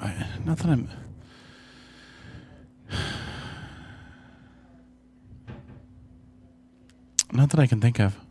I would definitely write it down. Not that rings a bell. Yeah, I would definitely, again, keeping it in, because you got to breach this conversation with your mom. By the way, Aunt Barbara came through. And hey, Mom, did you see Aunt Barbara in the doorway anytime recently? Yeah, that could be a tough conversation, for a mom who's just had an aneurysm. Well, no, but that's just it. It's the sister's coming through with peace and comfort to say that I was there with you, and you realize it could give her a heart attack after. No, it was it's all about her coming to support and bring peace and love. Was that during her hospital stay that you were seeing that, or was that? I see. Well, it's funny because I see when she showed me the picture. Now, mind you, for those of you that can't see, I have not watched Kevin whatsoever. I've made sure that I physically cannot see any of your own cues that you may have or may not have given off. Mm-hmm. That being said, the image that I was being shown, I saw her with some kind of like morphine drip. So I almost think she was either in recovery, where she was kind of in and out and not sure if it was the medicine that they were giving her right out of post-op or right before, the medicine that they give to relax before surgery, because it's a sterile environment. I can see the curtain. I can see literally the image was of her just walking by and if you shook your head for a second, it was gone. And so therefore it would be like, oh, that was my imagination, or my hopes that my family's with me, or something to that effect. And dismissed right away, because if I say it out loud, they're going to give me something else, or, maybe it's just wishful thinking, so I don't want to talk about it. Or Sure. if my sister's there, maybe she's going to take me to the other side and I'm not ready to go, so a fear. But Barbara definitely was coming through with the intent of, I'm here to protect my little sister, my sister. So. Okay. Any thoughts? No, no. Shut your pie hole. No, I listen. I'll be honest. The first inclination for me is that we are friends on Facebook, so a lot of this stuff you could have gotten off of Facebook, the Nolans and all that kind of stuff. So that my first inclination was, well, okay, research would have gotten a lot of that. The correlation to Barbara and the correlation to some of Mom's medical stuff wasn't on Facebook. I didn't put a lot of that out there, and there's no reference to Barbara on Facebook. I mean, Mom doesn't post, and I don't post about Barbara. Barbara's been dead for 20 years probably. So that in itself was pretty interesting. So I'm skeptical of all of this, as Paul and I have discussed before. The same as I'm skeptical of the ghost hunting and all of that. So I always take it in, and then I think about it, and then I'll rehash it next week. There you go. And I have a conversation with Mom anyway. So I just want to point out that while he was skeptical of ghost hunting, he did have a breakdown, freak out moment while we were out there. So just I don't remember that. There. I can honestly tell you that I didn't research you on Facebook because... No, I was just saying that my logical mind is looking for, okay, how does she know this? How does she know that? And so my logical mind is looking for what is a logical reason how she would know. I wasn't accusing you. I'm just saying that logically I'm looking for, okay, how does she know this? How does she know that? Trying to find a logical explanation for it all. So that's where my logical brain is finding that. Now, when we get to things like Aunt Barbara, there isn't a logical correlation for that. There's nothing that relates to that for me. And the picture that you referenced with Mom and Aunt Barbara, I think I know which picture, but I don't know, and I don't remember it being on the beach. But I'll look when I go. I'm going to Mom and Dad's house tomorrow. Yeah, like a lake, or I could just see the trees and then the water line kind of thing. But it's definitely not a beach ocean. There's not, there's an actual definitive dock kind of a thing, and so it kind of reminds me of like two kids taking a picture at summer camp kind of a thing. Right. But, I will. I think I know. I think I know a picture that reminds me of, but I'll have to look because I don't remember if it was at a water place or not. Yeah. But I think there's a picture like that in Mom's one of the photo collages on the wall in the guest room. So I'll look tomorrow when I go there. Well, she could have gone to your house and spied. So she could. That's true. That's Where do you true. live? Wouldn't be the first time I've had a beautiful woman stalk me. Yeah, it would. Yeah, let's not lie, it would. But we'll broach this on the show next week. In fact, if you want to follow up, we should have you come on maybe in the 9 o'clock hour. Even if you want to be here or do it by phone or whatever, we'll do a follow up or something. Be here. Okay, we'll be here then. You cool with that, Paul? No, nobody cares what you think. Shut up. Out by it. Oh, really? Yeah. So 9:30 or something. You want to be here? Okay. Yeah. We'll do a follow up. Des, what do you think? Sounds good. Okay, I would like to more know valid what you thought about this input process, than because Paul. like I said, without being able to see you, the entire time I'm here, I'm watching you, and you have this very much of a, oh crap, I'm not sure if I want to be in this. I don't know if I want to be a part of this. This is kind of freaking me out. From the moment I walked in, I noticed that about you. And so I'm really curious as to your take on this process. I've never had it done right in front of me. Like I said, it's mostly like, I've seen TV shows of it. So it's kind of, I guess, kind of freaky at first. But then, I'm kind of like, I'm not very skeptical. Wow, that was a bad way of saying that. Skeptical. So it's kind of like an upsy daisy kind of thing for me, I guess. Sure. Yeah. So who's my call-in? What's that? Who's my call-in? Who's your what? Call-in. Your call-in? Yep. I don't know. Do we have a call-in? No, we haven't had. You should know that. We haven't. Have you been watching it? You watching Skype? Okay. Okay. Actually, if I would tell you anything, I'd tell you right now. Why do you have information you want to give us? Because I think there was somebody that was going to call in who decided to come to the studio anyway. Yeah, I thought you were talking about like a name, Colin, for a second. No, because I literally, when I was preparing, I was told that that I'm going to be giving the information for a call-in, and I didn't know if that meant that someone was going to be calling in. But if you said that the call-in is here, then I'm going to tap into that. Okay, sure. Okay. You got 5 minutes, so Spirit better make it quick. Oh yeah, That was a joke. I'm just kidding. Kidding. Um, I know, me trying to tell Spirit what to do again.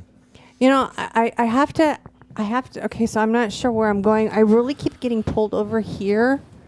And I can't see anybody over here, so I'm gonna. Yes, you can. It's see-through. I can see my husband, but I know this isn't for you, so I'm somewhere over here. Mhm. Who's got the R initial that is? I want to say 2 above, so this would be a grandfather. Male that's crossed over. Our connection also is a connection to number 11, so that's either November or the 11th of the month. Who's got the? Just chime in because I can't see anybody, so I'm not sure who I'm talking to. If it makes sense, just acknowledge yes, it makes sense. If it doesn't, I'll keep going with.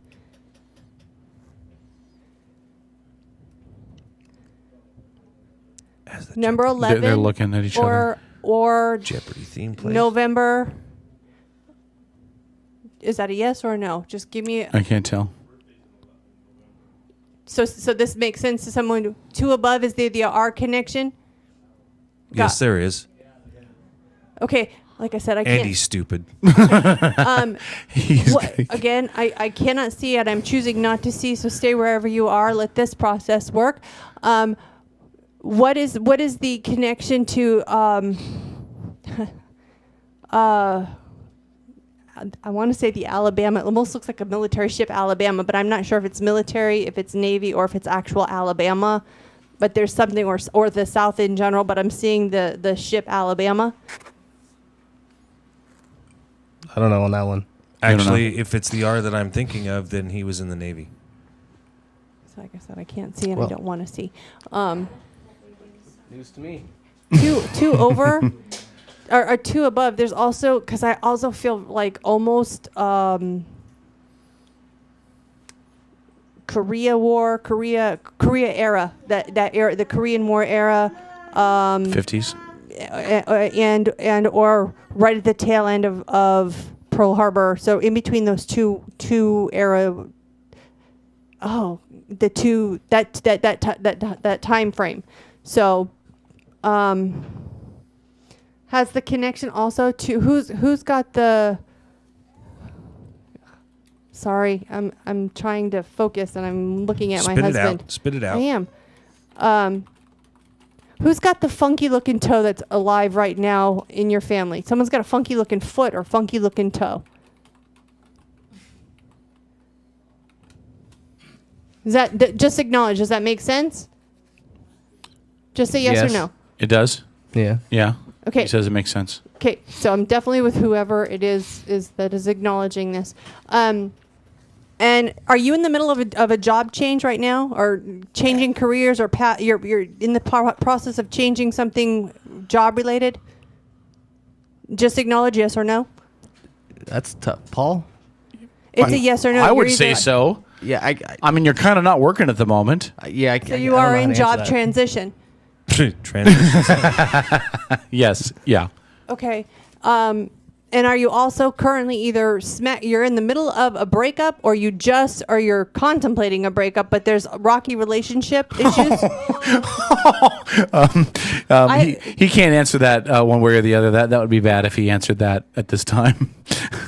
Because if he's contemplating a breakup, she doesn't know it yet. It's okay, and he's not going to remember. Who? So can I ask who am I talking to? who is Caleb? Where's your girlfriend at right now, Strip? Strip, your husband's out there giving advice. Strip, where's your girlfriend Shut at? up, dude. Don't answer. Walk away from the microphone and nobody gets hurt. She is upstairs. Is she listening to the show? No, she's not. Okay, answer the question. Are you contemplating a breakup? No. Okay, I didn't think so. No, I'm not. And if you were, you wouldn't have been on the air anyway. No, he did confide in me that they had been discussing some issues. Right? Okay, so the other side is acknowledging that you're having relationship issues and that you have contemplated changing and shifting the relationship in some way? Yes. Okay. Will you marry me? He needs to marry the girl and get it over with. But he can't. You have to understand his fear right now No, he is wouldn't whether or remember. not. No, right now, his fear is whether or not No. he's going to survive the next week. And you don't Careful, want to make we're not plans. talking about that too much on the show, by the way. So keep that Okay, at a well. minimum. Yeah. Well, Well, if she kills him the next week, all I right. don't get to control what's coming through. So regardless, No, I know, I'm just I know. letting him I'm just know giving you a heads up. that the other side is coming through clear without even seeing who I was talking to, gave the validation spot on. No, that's fair. Oh, I just wanted you to okay. know we were keeping a lot of that stuff off the show. Any other points for him to be aware of in this? Yeah, obviously Spirit's coming through for something. Yeah. I'm watching the clock. You told me I only had 5 minutes. It's now 10 o'clock. You want me to keep going or you want to go to break? Well, we decide when our breaks are. That's right. We own this network. Okay, I'm going to keep You're not getting off the hook that easy. You start We own talking this about now. something like that shit, and you're going to Okay. go on. See, Desi, when we own the place, you get to run the place. Okay, All right. So going back to where we were.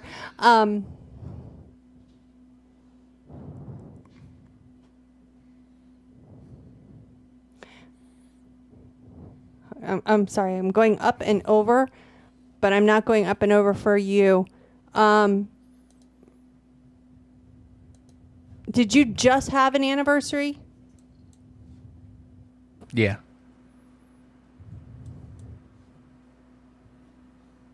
Okay. Do you know much about? I might have to have you bring, what's her name down, because I don't know if you're going to be able to answer this, because I think this is coming now for her. What is her connection to the? I see the Space Needle, Seattle, the what's that music thing over underneath the Seattle? What's it called? EMP? Yeah. What is her connection over to that area? We were there for New Year's Eve. He said they're over there for New Year's Eve. Yeah, that was it. That's the only thing I could think of. Because they're telling me to go there with her, and I'm seeing. And is she one of two? Does she have a sister? Because I don't think this is your sister. I think this is to her side. So I'm being told to bring up the female to her side. Technically, she does. She has a sister, yes. Well, stepsister. Stepsister. Well, Okay, but on the other ex-stepsister now. side, we don't have that. We make all that up. Steph half. So then Okay, yes. and she has 2 children.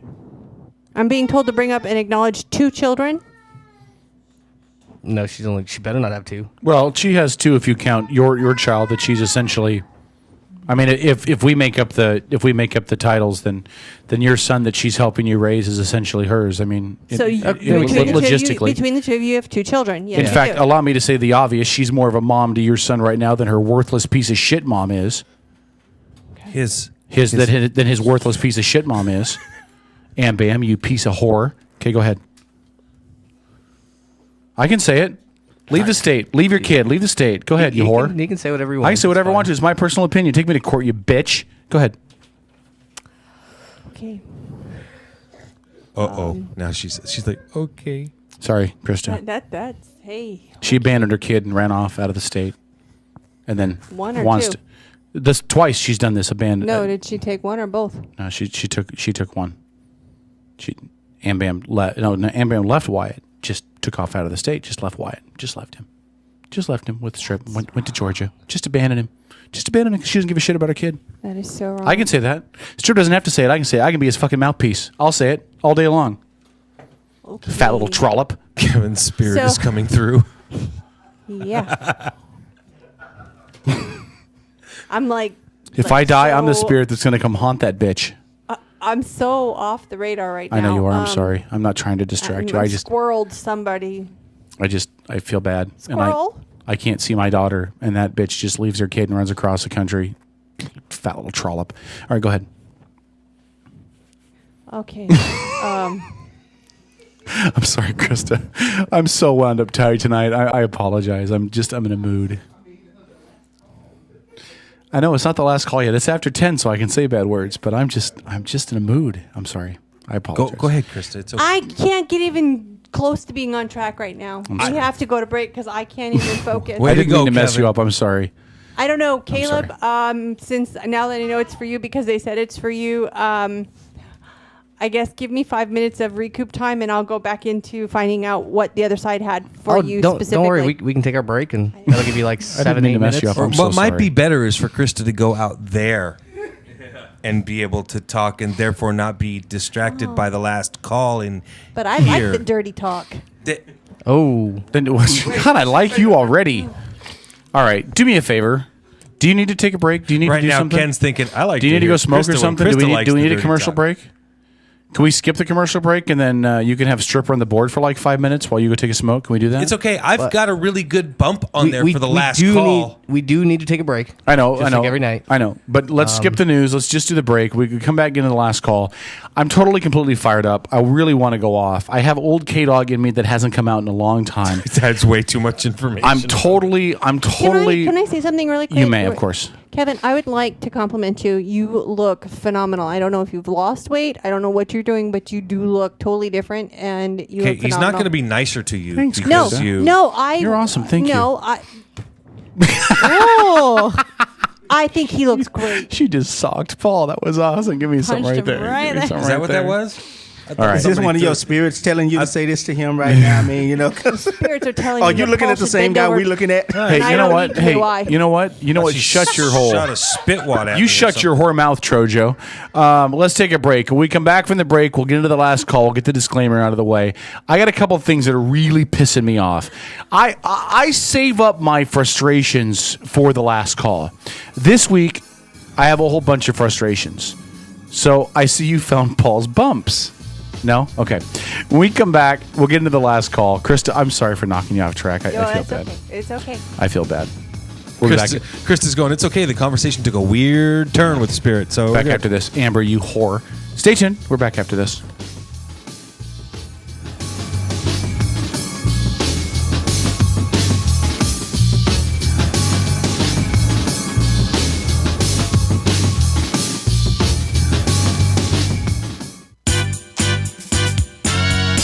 You're listening to the Outlaw Radio Network.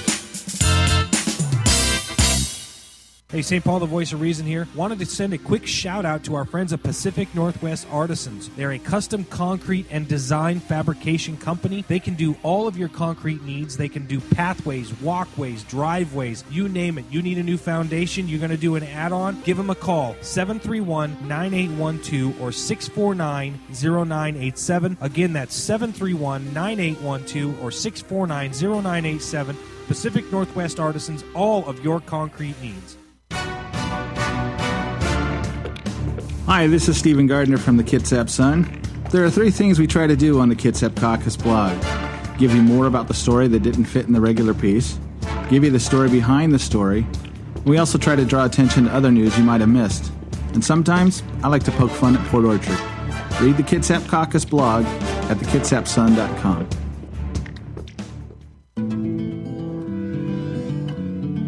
Located 3520 Kitsap Way in Bremerton, Arnold's Home Furnishing has been serving the Kitsap County community since 1951. For nearly 60 years, Arnold's has been here taking care of its customers with excellent customer service and quality merchandise you'll find nowhere else. And visit arnoldshomefurnishing.com to view all the merchandise available and see their current promotions. Arnold's Home Furnishing, to fit every lifestyle and budget. Getting married, entertaining clients, or maybe you're just having a bash with your friends. No matter the occasion, make sure you plug into the tunes with E&M Entertainment. There are tons of DJs out there, but how many of them want to get to know you beforehand so they can play your soundtrack at your event at your kind of price? It's more than just a great selection. E&M plays your great selection, and that makes all the difference. So call 425-971-8078. That's 425-971-8078 for E&M Entertainment. Judy's Sewing in East Bremerton is your one-stop shop for all your sewing, alteration, and clothing repair needs. At Judy's Sewing, you can also find tuxedo rentals and bridal party dresses for only $69 and bride's dresses starting at $189. Judy's Sewing at the corner of Fairgrounds Road and Central Valley in East Bremerton, near Handy Andy's, or call Judy at 360-662-1212. That's right, 360-662-1212 for Judy's Sewing.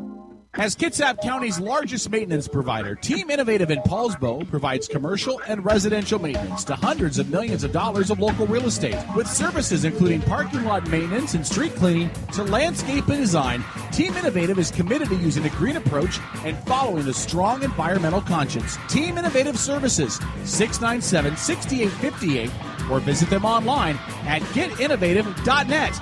Team Innovative Services, get serious, get innovative.